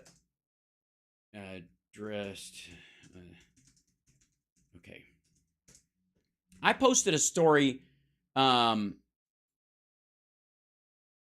this fucking dude. Here you go, Eric, if I may, if that is your real name. This is the kind of people that you say are being denied justice. South Carolina man charged in Capitol riot bragged he dressed as Antifa and fought police. I'll look just like Antifa. I'll get away with anything. William Robert Norwood III is alleged to have boasted in a text message group chat before the Jan 6 riot. That's this guy right here. He wore all black under his stuff. He put this jacket and this hat on later. A South Carolina man bragged in a group text that he disguised himself as anti-fascist or Antifa activist during January 6 Capitol riot and succeeded in assaulting officers and stealing police gear. This guy is a proud maggot. There is no question. This guy's not a Fed. This guy's not Antifa. This guy was a maggot pretending to be Antifa by his own, whether he did or not, it's bullshit. But he goes, he relayed his plan in text to 4 other people on January 5th, according to screenshots of the chat included in a criminal complaint, and an arrest warrant filed on Thursday. These are fun. I'm dressed all in black, Norwood wrote, according to the complaint. I'll look just like Antifa. I'll get away with anything. A day after the riots, Norwood sent an update. It worked. I got away with things that others were shot or arrested for. The cop shot a female Trump supporter, then allowed Antifa Trump supporters to assault him. I was one of them. I was there. I took his shit, Norwood continued. So the idea is that he told the story that that Ashley Babbitt was shot by a cop, and that cop allowed Trump supporters dressed as Antifa in black bloc clothing to beat the fuck out of him because for political reasons. The cops apparently will let you beat them up if you're dressed in all black. What? Right. Attached to this text was a selfie of Norwood wearing what appears to be a U.S. Capitol Police tactical vest underneath a zipped-up camouflage jacket. The FBI wrote in the complaint. According to the screenshots, Norwood wrote to the group, "I got a nice helmet and body armor off a cop, for God's sake, and I disarmed him. Tell me how that works." So the idea that there were not people with guns in the Capitol, apparently this guy's saying he got a gun off a cop and then went into the Capitol. He claimed that once he changed out of Antifa garb, he was targeted by officers. "I fought 4 cops and they did nothing. When I put my red hat on, they pepperballed me." Now, let's be abundantly clear. I think this guy's steamingly full of shit. I think he attacked cops or whatever, but this idea that like they were leaving him alone and they were letting themselves get their ass kicked because he wasn't wearing a red hat. They're like, as long as nobody with a red hat's kicking my ass. It's like the weird sort of just racist, bigoted, ideologically fucked mentality of this is just, it's out of the groove. It's weird.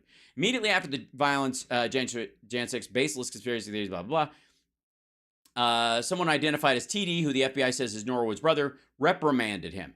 "You admitted to going and being something you're accusing other people of being and then got mad and blamed others for the same thing you did? What the actual fuck is wrong with you?" Good on you, TD. We all have relatives, I suppose, like Norwood. He's alleged to have replied, "The one cop who deserved it got it. The cops who acted shit got exactly what they deserved. The ones who were cool got help." So I guess if they tried to stop you, they had to be put down. A family member of TD, identified to the FBI as JD, because that's how that whole family works, tipped off agents, saying TD told her that Norwood had done, quote, terrible things inside the Capitol, including assaulting law enforcement officers. The criminal complaint against TD then shared messages with federal agents. It said, when agents interviewed Norwood, he and his wife had traveled to Washington, D.C. to attend the rally. He admitted entering the Capitol and its rotunda after he was separated from his wife, according to the FBI. He claimed that 2 U.S. Capitol officers were waving people inside and that one of the police officers told him, "I'm on your side." He said he wanted to leave but could not because of the large crowd. He said he protected officers against being assaulted and claimed that someone else took a police vest from a pile of equipment and put the vest on him. That's the thing about Republicans. It's all about, taking responsibility. It's individual achievement. He admitted to taking a helmet from the pile and putting it on his head.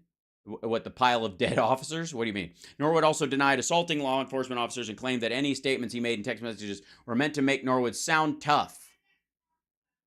Criminal complaint said Norwood repeatedly claimed that he only attempted to help law enforcement, not hurt them. He faces charges of violent entry and disorderly conduct on Capitol grounds. So this is one of the guys that, and I want to see if I can find something real quick. That guy's texts. Where is it? Let's see. A man trying to said he dressed up as, that's the insider part. Let me see if they got the, yeah, okay. So here's this guy's, the affidavit against him, that they filed. And these are the photos that his, family, either they showed to agents and agents took these pictures of what he said. This is that, like the vest and the helmet that he took. He said, "It worked. I got away with things that others were shot or arrested for." At 9:12 a.m., he tells the group, the cop shot a female Trump supporter, then allowed Antifa Trump supporters to assault him. I was one of them. I was there. I took his shit. which, by the way, we know is bullshit because the rest of them didn't come through. And maybe he attacked the other cops that went down the stairs. Is that what he's going to basically say? Norwood then sends a selfie photo of himself wearing what appears to be a U.S. Capitol Police tactical vest. Let's see. In the text thread, it says, you admitted to going... this is the back and forth with his relatives that we were just showing. Based on Afion's training experience, the image of the vest worn by Norwood in photos 3 and 4 is consistent with vests worn by U.S. Capitol Police on January 6th. That's him. There he is. That's him sending those messages, more than likely. There he is again. There he is running around talking to people. There's him calling people. This is, by the way, why there were so many people on the case. Let's see. Shortly after approximately 2:20 p.m., members of the United States during national news. Let's see. Following attack on the Capitol, your affiant received and reviewed a large volume of tips submitted January 1921. FBI interviewed JD, who informed the agents that JD was at dinner with TD when TD began sharing how TD's brother had claimed to do terrible things inside the Capitol. Later that day, FBI special agents conducted a follow-up interview with TD. TD provided a telephone number for Norwood, which is right there. Which they shouldn't do, but whatever. They didn't redact that, interestingly enough. Also presented the interviewing agents with multiple text messages, which the agents then photographed and provided to your affiant for review. And he's just a dick. Just like a complete stooge. And what Eric Bolling wants you to know / think is that guy who engaged in violence ended up somehow taking a cop's body armor and helmet and gun, according to him. We don't know where that gun went, if he still had it or if he ditched it or if he's got it at home or they're just counting it as missing. More than likely, it never happened. I think he's full of shit. But if he took it, who's to say he doesn't still have it? Or that he didn't give it to somebody else? But what Eric Bolling wants you to remember is that guy is the innocent victim in this. And the police officers who tried to stop guys like him are the villains in this. And that's what she thinks too. You probably would agree with that. The conversation that they had with Ray about having confidential human sources, that's what the FBI is calling them. They had confidential human sources all surrounding January 6th at the Capitol. Why would they have that? You're kidding, right? Because they had people in the Proud Boys and they had people in these domestic terror groups that were informing on their fellows in those groups because they were worried they were going to cross a line. Look at all the cases. Eric Bolling's been on this, so is she. They could both look at the indictments. They can read what happened to these fucking people. They weren't directing the fucking thing. They weren't telling people to attack. But people inside those groups were like, holy shit, my friend is attacking police officers. What the shit? Well, they target conservatives. They target Trump supporters. And the proof is they... How did they... yes, they targeted Trump supporters in the same way that NATO is targeting Russians. They just stand there and wait for them to attack in a shocking ploy to use self-defense as a weapon.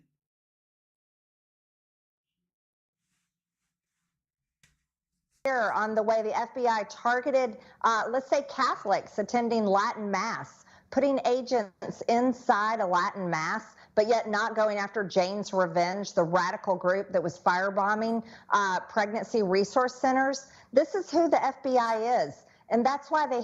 Well, they have. Okay. Have to be held accountable. But I want to answer to the frustration that people feel at home, because I think that's the right thing to do. We only have 222 Republicans here in the House. Oh, yes. Used to have 221. Yep. One guy's leaving. House of Representatives, and it takes 218 votes, yes votes, to pass anything. And so it's very hard for us to get there. Boo. So you can only lose what you and Gosar. By the way, she's not voting for the National Defense Authorization Act. You know how they were going to break up all the bills and the omnibus into separate bills? Yeah, she's voting. She's pulling a Tuberville on the NDAA.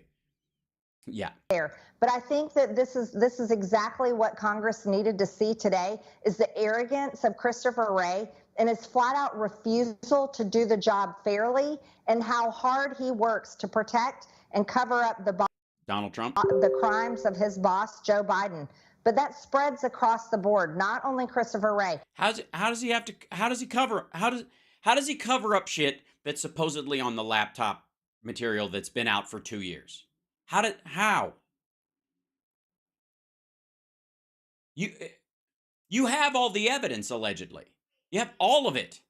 He doesn't have any more than that. As a matter of fact, he is arguably less than that, because a bunch of that shit is fabricated, and he can't touch the laptop, because if he does, and it's the predicate for any other element of his case against Hunter Biden or Joe Biden or James Biden or Shemp Biden or Zeppo Biden or anybody, any of the Bidens that are all hairy like apes. If he uses any of the stuff that's allegedly from the laptop, everything else will get thrown out because fruit of the poison tree. Are you stupid? Spreads to Merrick Garland. It spreads to Secretary Mayorkas. It goes all across the Biden administration. This is an administration that believes in weaponizing the government against their political opponents, not just their political opponent, Donald Trump, but the American people as well. And yes, their political opponents are the American people in general, including their own voters. That's how it works. So this is a dangerous time that we live in, but I want people at home to understand that there's a lot of us here that are working very hard. Yes, not smart, but we can see that you find things, normal stuff, difficult. We can tell. To bring accountability to this administration. Thank goodness for the handful of people like you, Congresswoman Marjorie Taylor Greene. Yeah, not those fucking Marjorie Taylor. The rhinos. They're worse than the Democrats. For keeping up the good fight and really holding their feet to the fire. Oh, yeah. Again, it's two of my favorite phrases. Thanks, Eric. Thanks for being a complete dick. Yes, nothing's better than a torture analogy, especially when you point it to, you use it against people who are allegedly on your side. And yeah. Because if we don't, all bets are off. The place is lost. Marjorie Taylor Greene, Congresswoman, thank you so much. Thank you, Eric. Thank you, Eric. Eric. Oh my God. How does it feel to be the second dumbest Eric? It must be a lot. But you know what? If you apply yourself and you try hard. Now I don't know if this is the. Hold on. I gotta find something real quick, because this next clip looks like magic. But let's see. I don't know if it includes, oh dear, hold on. Why?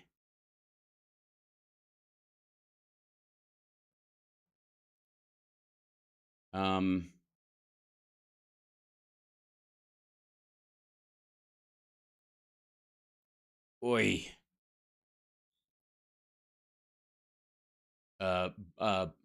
Buckle up, kids. This is I was looking for a clip, and this was just trending on Twitter. Oi. This is a representative from Arizona, from the 2nd District. I forget what his name is, but we'll see it in a second. Well, I'll just play it for you. Anyway, what's not the like? Though that was unbelievably inspiring.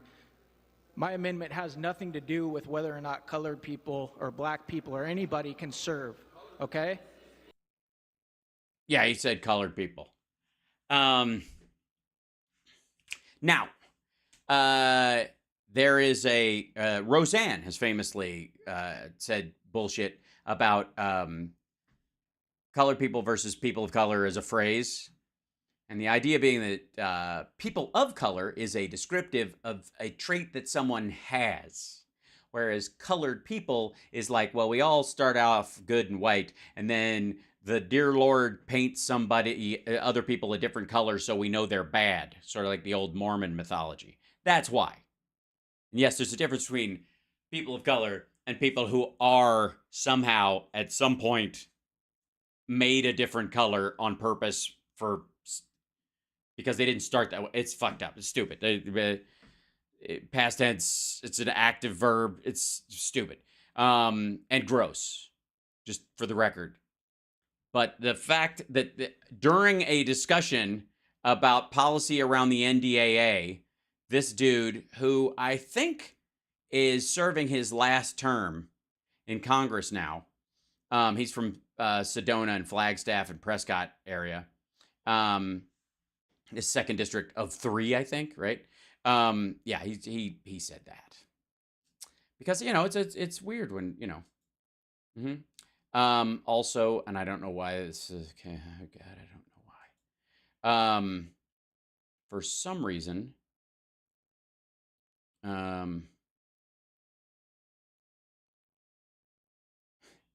because he's got a class on master class, learn critical thinking from Noam Chomsky, fight disinformation, and somebody wrote. Learning to fight disinformation with Noam Chomsky is like taking a course on how to be a good doctor from Harold Shipman. That's pretty sharp. I mean, Shipman being a murderer, But anyways, fuck that guy. The masterclass universe. So that's where they're going for it. But that said, now there was a, if I may, let's see, there was a Jim Jordan earlier, and this might be from the clip I'm about to show, but he apparently glitches the fuck out mid-clip. And I don't know if this is going to be on the same piece, so I want to see the bigger context, and if he doesn't do it, we'll go back to the full thing. But ladies and gentlemen, this is from, it may include Jim Jordan's brain fart because it's on Matt Gaetz's channel. Will FBI director face criminal referrals? The FBI has been politicized. Chris Wray has no business leading the Bureau. Well, I mean, I feel that way about all Trump appointees. I feel, broom them out. Excellent point. What? More. The House Judiciary Committee Chairman Jim Jordan, Florida Congressman Matt Gaetz. Thank you both for being here. We love that. Look, it's us. We're up there. Oh my God, is that Greta Thunberg? I'm kidding. Chairman, this guy's amazing. Heard what? When I was a boy, you couldn't climb inside the TV set without getting electrocuted. And here I am, in 2023. Will wonders never cease? Jordan, let me start with you. Yeah. He ducked, dodged, obfuscated, and in my view, outright lied. And well, he's a Trump appointee. I mean, what do you fucking expect? He's doing his job for America. Did not tell the truth and came with no intention to cooperate or give answers. Yeah, that's why we got to use the power of the purse and the appropriations process. Yeah, because a Trump appointee who's the head of the FBI didn't give answers you like. So what you want to do is gut all the investigative power of the FBI when they're going after child pornographers and fentanyl suppliers and sellers and murderers and serial killers and kidnappers and all that kind of. Shut that shit down, because obviously a Trump appointee. Hey, at this point, it's almost like I'm starting to think that Trump appointed people in an attempt to destroy the very fabric of our justice system. Like he did it on purpose. Nah. As to limit how American tax dollars can be spent. That's why we can't reauthorize FISA in its current form. And that's why we should look at moving the headquarters, not giving them a new building here in the D.C. area, but moving the headquarters to Huntington, Alabama. That makes sense to us. So we're looking at all that. His answer is just Huntington? Really? You mean Huntsville? Maybe he means Huntington. You do know that Huntsville, Alabama is where all the Project Paperclip Nazis went, because that part of Alabama looks like Deutschland in the springtime. This is true. Just, there weren't answers there. That's the big thing. And I think the big takeaway, Sean, was when he talked about how Americans' privacy, how their data is being swept up. He was asked twice, is the FBI buying private data from brokers in the private sector? Are they buying this information, stuff they couldn't get but for a warrant if they went out to get it in a court? Are they doing that? And both times and he was like, is the FBI, our FBI agents with their own cash buying Snapples at gas stations when the only other way they could get a Snapple is at the vending machines in FBI headquarters, where U.S. tax dollars pay specifically for the procurement of Snapple and have it put in a device so that it, for their refreshment. Let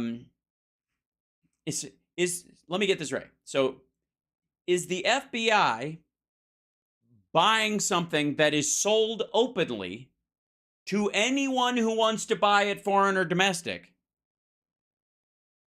in violation of unlawful search? Well, no. Because if you're allowing your shit to be sold to Google or to fucking ByteDance in China, it's out in the open. I mean, the argument here is we need to put blinders on all law enforcement, like street agents, FBI, U.S. Marshals, everybody. They have to walk around with blinders on and get specific permission to be able to see the same thing everybody else can see all the time.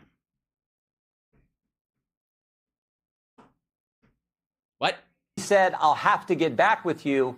And then, of course, there's what he did with Bank of America, what the FBI did, where they got that information from Bank of America about their customers and purchased history and information related to whether they'd purchased a firearm. Let me go to you, Matt Gaetz. You brought up the WhatsApp message. Well, I'm guessing these are wanted criminals or people that they're going to have to go knock on a door, and they wanted to check and make sure that to know whether there are unregistered guns in the house, because these people bragged online about having unregistered guns, and they're like, is this guy bullshitting us? Or is there financial transactions that says, oh yeah, he purchased this gun with this money, he didn't register it.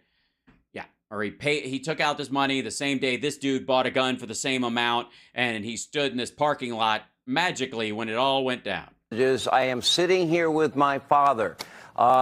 What also happened is apparently that call must have gone through that night after the threat, because I viewed it the way you did. It looked like a shakedown to me, sounded like a shakedown anyway, read like one. And then magically $5 million from the Chinese energy company, it's my understanding from Jim Comer, made its way to the Biden family in less than a week. Is that your understanding? No, that is not my understanding. It is, and no one ever pays a bribe to not get something in return. Well, then it should be real fucking easy. What did they get in return? It's American policy on a presidential level. You should be able to find it the fuck out in a heartbeat. How about this? Call in some of the inspector generals. Oh, wait, you hate those fucking guys. Secondly, hold on one second. I had been under the impression that it was $3 million that went to Rob Walker, and $1 million of it, or slightly more, whatever, was doled out to multiple Bidens, Shemp Biden, Claire Biden, Jimmy O. Biden, the Biden sisters, obviously for singing lessons and lozenges. And in this case, we saw the Department of Justice under Joe Biden dissolve the China initiative that President Trump had set up. I see. So we've talked about this before. So this is going to be the one they hang out. Now, the China initiative, all the material, just the actions of law enforcement has expanded. They just changed the name because the China initiative sounded racist and bigoted towards Asian Americans at a time, especially when Asian Americans were under attack, specifically Chinese people.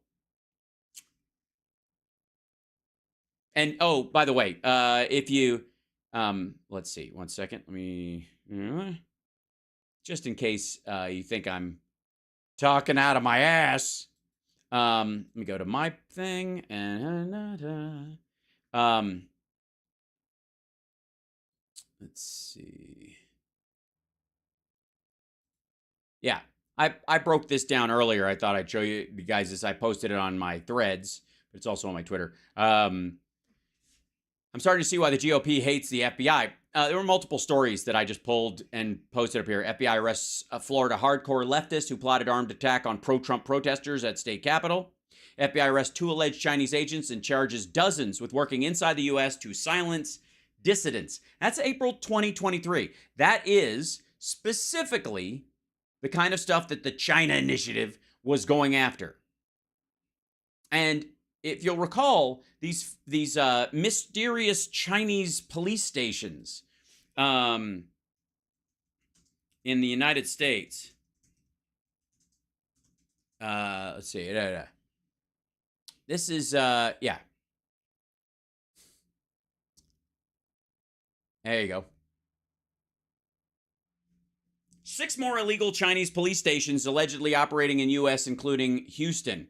The FBI has shut down an illegal Chinese police station in New York and arrested 2 men accused of secretly operating the facility. A new report is now alleging that more covert locations may exist in cities around the U.S., including Houston. The ultimate purpose of this illegal police station was not to protect and serve, but rather silence, harass, and threaten individuals here in the United States, and particularly those expressing views contrary to the Chinese government. This week, the FBI announced the arrest of 61-year-old Lu Jianwang and 59-year-old Chen Jinping, 2 Chinese nationals accused of operating this nondescript facility in New York on behalf of the Chinese government, said Michael Driscoll, the assistant director in charge of the FBI in New York.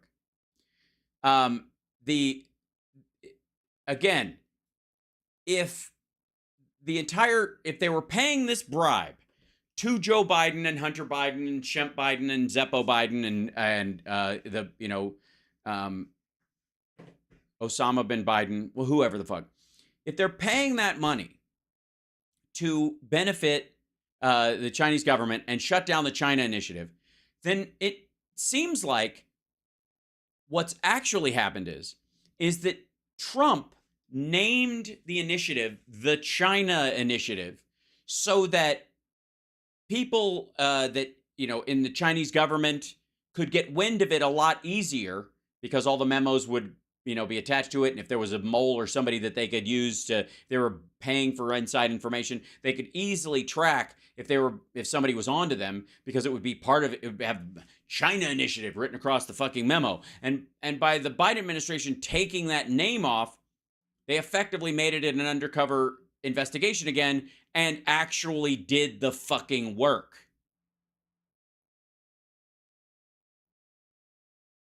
They didn't shut down the China Initiative. They took the racist name off of it and just did the work. Jesus. To go after Chinese influence, buying off our politicians, infiltrating our universities. And what we got from Director Wray was really a cascade of lies. By the way, if that's the top of it, if they really think that's what the payment was for, then why has none of it, even before all this shit came up, why has none of it happened? Why are the police stations finally being shut down? Why weren't they shut down during Trump and then they stopped looking for them under Biden? That would make sense. The opposite happened.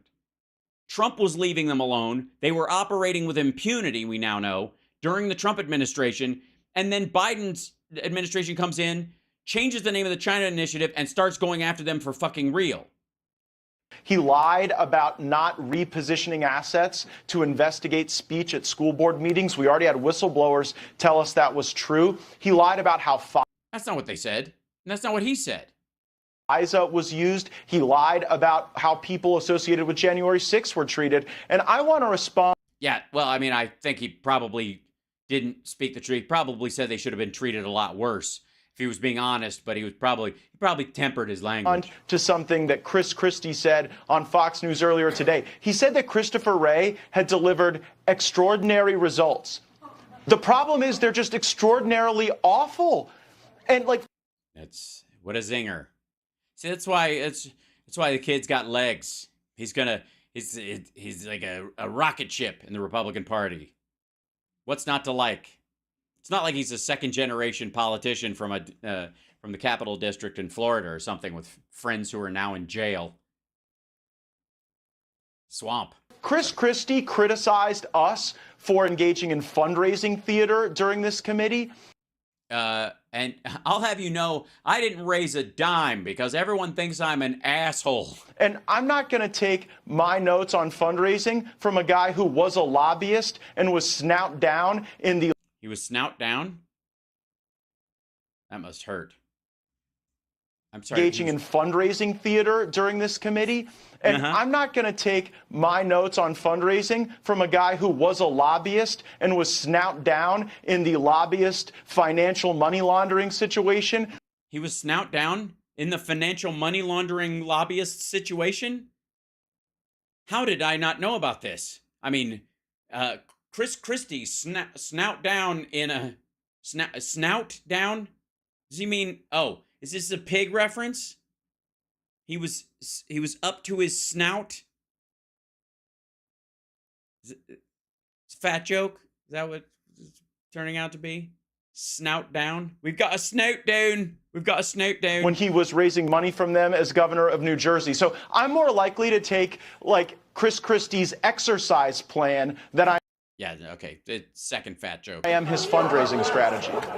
He left office, Matt, with a 14% approval rating, and I think he's a clown, and he's better off sitting on that beach in the beach chair out of a beach that he had closed down to the rest of the people in New Jersey. Let me ask you about it. Jim he hasn't had this much fun since he looked the other way at OSU. Another line, Jim Jordan. That's just that's creepy. Seriously. He looks like the old man in Poltergeist. that the FBI director used today, that the FBI does not moderate content. Excuse me. What were they telling? What did we learn in the Missouri case in terms of Yoel Roth, former integrity site head at Twitter, who told us in those weekly meetings with big tech, in this case Twitter, but other big tech weekly as well, that the misinformation you have to be on the lookout for may be about Hunter Biden. Didn't he say that? Yes, and he was right. And like I said, Twitter sometimes agreed with the FBI and sometimes told them to fuck off. Again, the second they are able to say no, you no longer have control. You have agreement and disagreement. Yeah, a federal judge disagreed with what Christopher Wray testified to today, and he did that decision on July 4th, just 8 days ago. He also quoted a line from Ben Franklin's letters to the editor as a woman named Silence Dogood as Silence Dogwood. Because he's a fucking idiot. For goodness sake, that's exactly what happened with the decision. When it came to the decision with Mr. I drew a blank there, Sean. I apologize. Yep. I got a huge echo in my ear, and I can't even hear. Sorry about that. Go ahead, pick up. But yeah, that's exactly what happened. Yeah, it's good stuff. By the way, I hope. A federal judge disagreed with what Christopher Wray testified to today, and he did that decision on July 4th, just 8 days ago. For goodness sake, that's exactly what happened with the decision. When it came to the decision with Joe Biden, I don't know how this is elder abuse.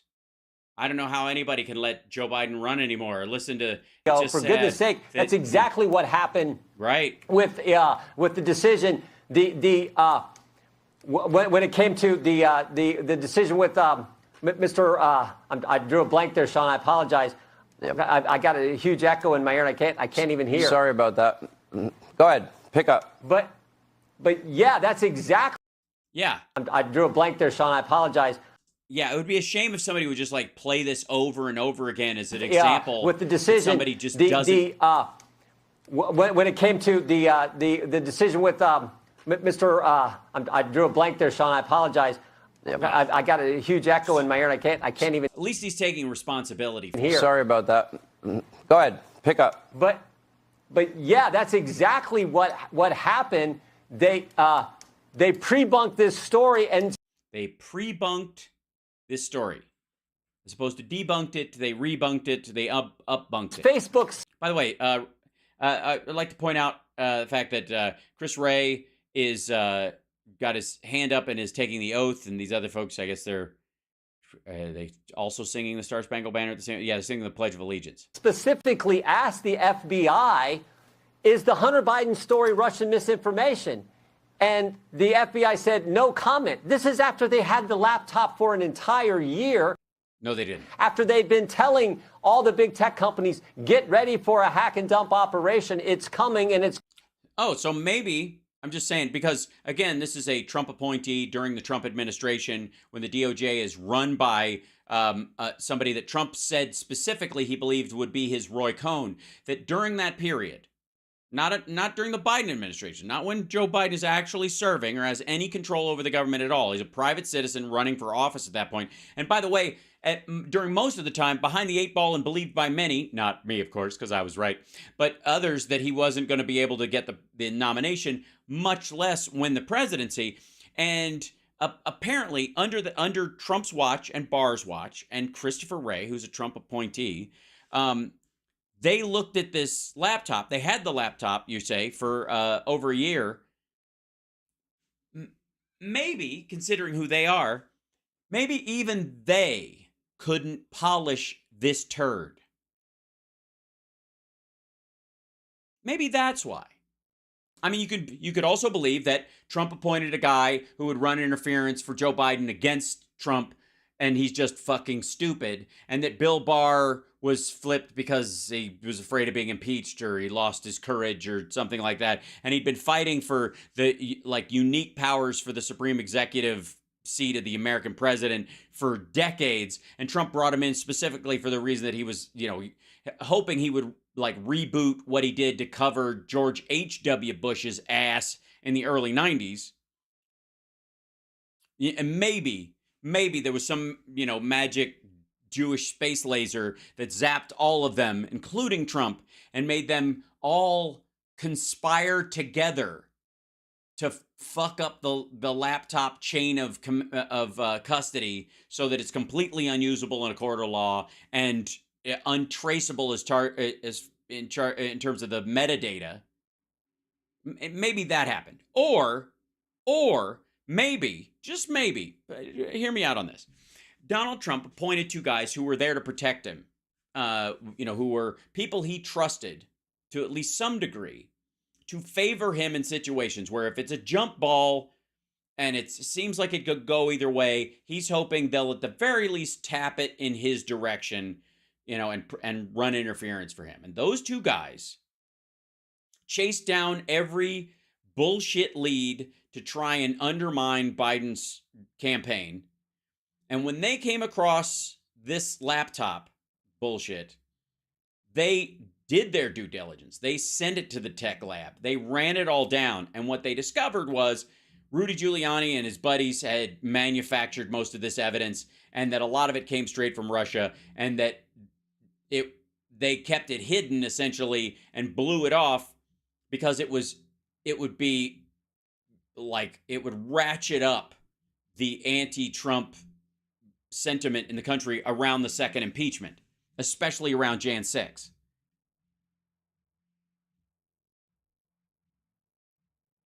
Going to involve Hunter Biden. And then it happens, and they get that fundamental question, no comment.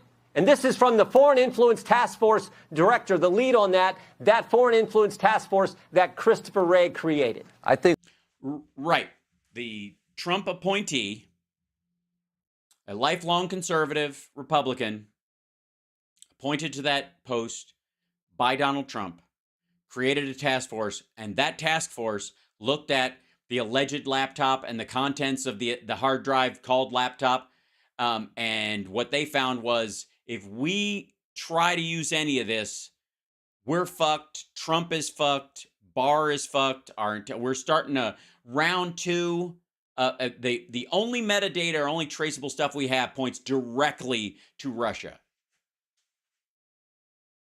So better to just say no comment. They're still trying to help Trump in this situation. One of the defunding efforts, Matt Gaetz, needs to be... Don't blame your earpiece, you prick. ...defunding the salary of Christopher Wray. I agree. It was disappointing to me that my colleague Ken Buck, a Republican from Colorado, a great conservative, said he wouldn't support our efforts to defund the salary of Christopher Wray. I think the question for the Judiciary Committee... Well, he's making a big Committee... mistake, and anybody in Congress... No, he's not. No, he isn't. I don't like Ken Buck any more than anybody else on my side of the aisle. But no, he isn't. He's just not playing footsie with these fuck-arounds because he's afraid he's going to find out later. From Buck's district watching needs to call his office tomorrow and say, thank you. Fund the salary of the FBI director. Based on what? Based on what? What'd he do? Other than follow the evidence where it led, and it led down a big black hole of nothing. Who has shown nothing but politics being played at the Bureau and also the weaponization. What the fuck do you think this is? What are you talking about? Show me the laptop, dickhead. You know everybody involved in this. You know Rudy Giuliani personally. John Paul McIsaac's been on your fucking show. Show me a picture of the fucking thing. One. What about the other two laptops? The ones he didn't turn in that he kept? Where are they? You throw them in the trash? Have him come on and explain how somebody dropped off the laptop and somebody dropped off a hard drive to get a copy of the stuff that apparently, by the way, they wanted pulled. They were just going to use him as a wedge point, I guess, to copy the stuff for them. And he kept his own copy and passed it on to Rudy. Somebody came in and gave a hard drive and said, I'm Hunter Biden. Here's a hard drive. Put this stuff on there. And he copied it to it. What gives him the right to keep that shit later? He said it was unsalvageable. He said, I don't... just throw it out. The idea being blanket and throw it out. I think that should be obvious. The fact that anybody would have to spell that out to their computer repairman is why you would never go to this fucking guy ever again. Nobody should ever do business with John Paul McIsaac if they just don't want some cretinous weirdo from 1 Hour Photo going over all their family pictures doing God knows fucking what. Much less if they have, nude selfies. Some people have those. I've never... Look, I'm just getting more comfortable with my body as I age. What can I tell you? Of the Bureau. Similarly, the Judiciary Committee should take action against Christopher Wray, and what Chairman Jordan and the rest of us will have to sort out is whether to proceed next with a contempt action against Christopher Wray. Yeah, do it. Yeah, you should just file a contempt thing against anybody Trump put in. Start with Louis DeJoy. For not answering questions that he has a statutory obligation to answer, or whether to proceed. He gave answers. You just didn't like his answer. With a criminal referral to the Justice Department where he works for lying in the very few questions that he actually did answer. He told verifiable. One moment, please. I'll be right back.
Hi, sorry, I was running late. I did a little thing at the side, thinking whatever, we're good. I thought something was taken care of, and it wasn't, but it is now. Where were we? We'll finish this nonsense up. Lies to Senator Lee previously about FISA on January 6th. He told lies to our colleague Congressman Nels today. By the way, they chopped the crap out of that FISA conversation, so I have no idea what their argument is. It sounds like he thought they were talking about something else. They thought he was talking about something else. He was like, I'm not aware of what you're talking about in terms of where was FISA used for January 6th. And again, of course it was, because a woman tried to sell the laptop that she stole from Nancy Pelosi. You want to talk about a laptop story? Stole from Nancy Pelosi's office. This woman was going to sell it to a friend of hers in Russia, who's a real person that actually exists. So a Foreign Intelligence Surveillance Act warrant would be necessary to track what she was doing in terms of communications oversight. Asked about looking at these school board parents. So they have. Again, they weren't looking into school board parents just for being school board parents, and nobody gives birth to a school board that I know of. And if they do, God bless them, because that's a long labor. But again, they weren't looking at parents just for being parents, or people on school boards just for being on school boards, or even being loud at fucking meetings. It was death threats. Totally come untethered from the Constitution at the FBI, and we must bring them to heel. And this is just one step in that journey. All right. Yeah, gibberish. But we did enjoy Jim Jordan's brain farts, I would like to say, for the record. That was fun. That was good stuff. Yeah. And anyways, I got to really go do a thing that I was late for, and I realized we went past the time, and I'm sorry about that. Tomorrow morning, I'm going to try and see if I can get a guest on for the second hour, but I will be on Stephanie Miller's show while she's on a break with I think Travis's last week before he moves on to his next job, and Chris, and I don't know if Jody's going to be there or not, but I'll be on in the third hour at 8 a.m. Pacific time tomorrow morning. I'll be on with them, and then and then straight into the morning show. So it'll be a 3-hour tour tomorrow. So tomorrow is the Minnow show. And so hopefully I will see you guys there. And let me say, on my way out the door, let me say, thank you guys so much. Love you. Yeah, Jody's out. Okay, she won't be in tomorrow. Okay. Because they've been shuffling it around, so I wasn't sure. Yes, 5 a.m. your time. I'm sorry, Adam Westish. You can watch it later, I promise. That said, I will be on in the morning. And I told you I'll be on there. It's a conspiracy to get me up early in the morning, and I don't like it. All right, I ain't got time to bleed.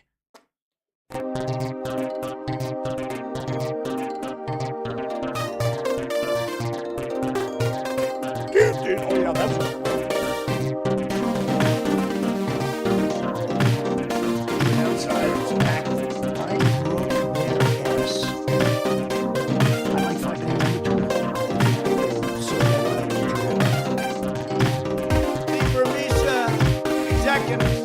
So this Mauritia, they say, pronounce it Mauritia. I had a beat off. It is soccer draw. Christopher Columbus.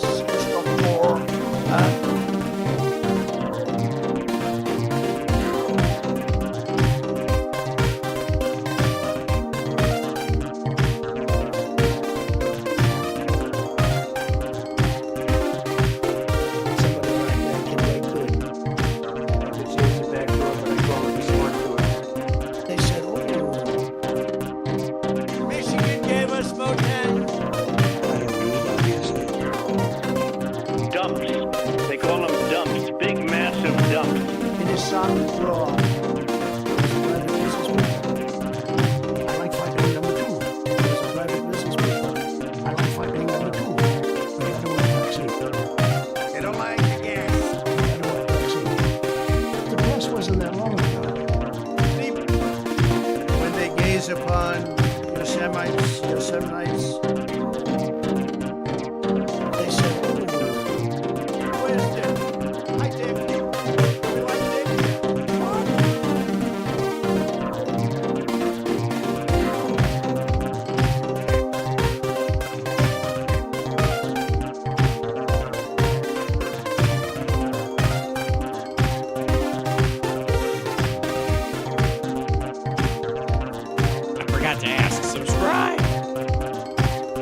dumps, big, massive dumps.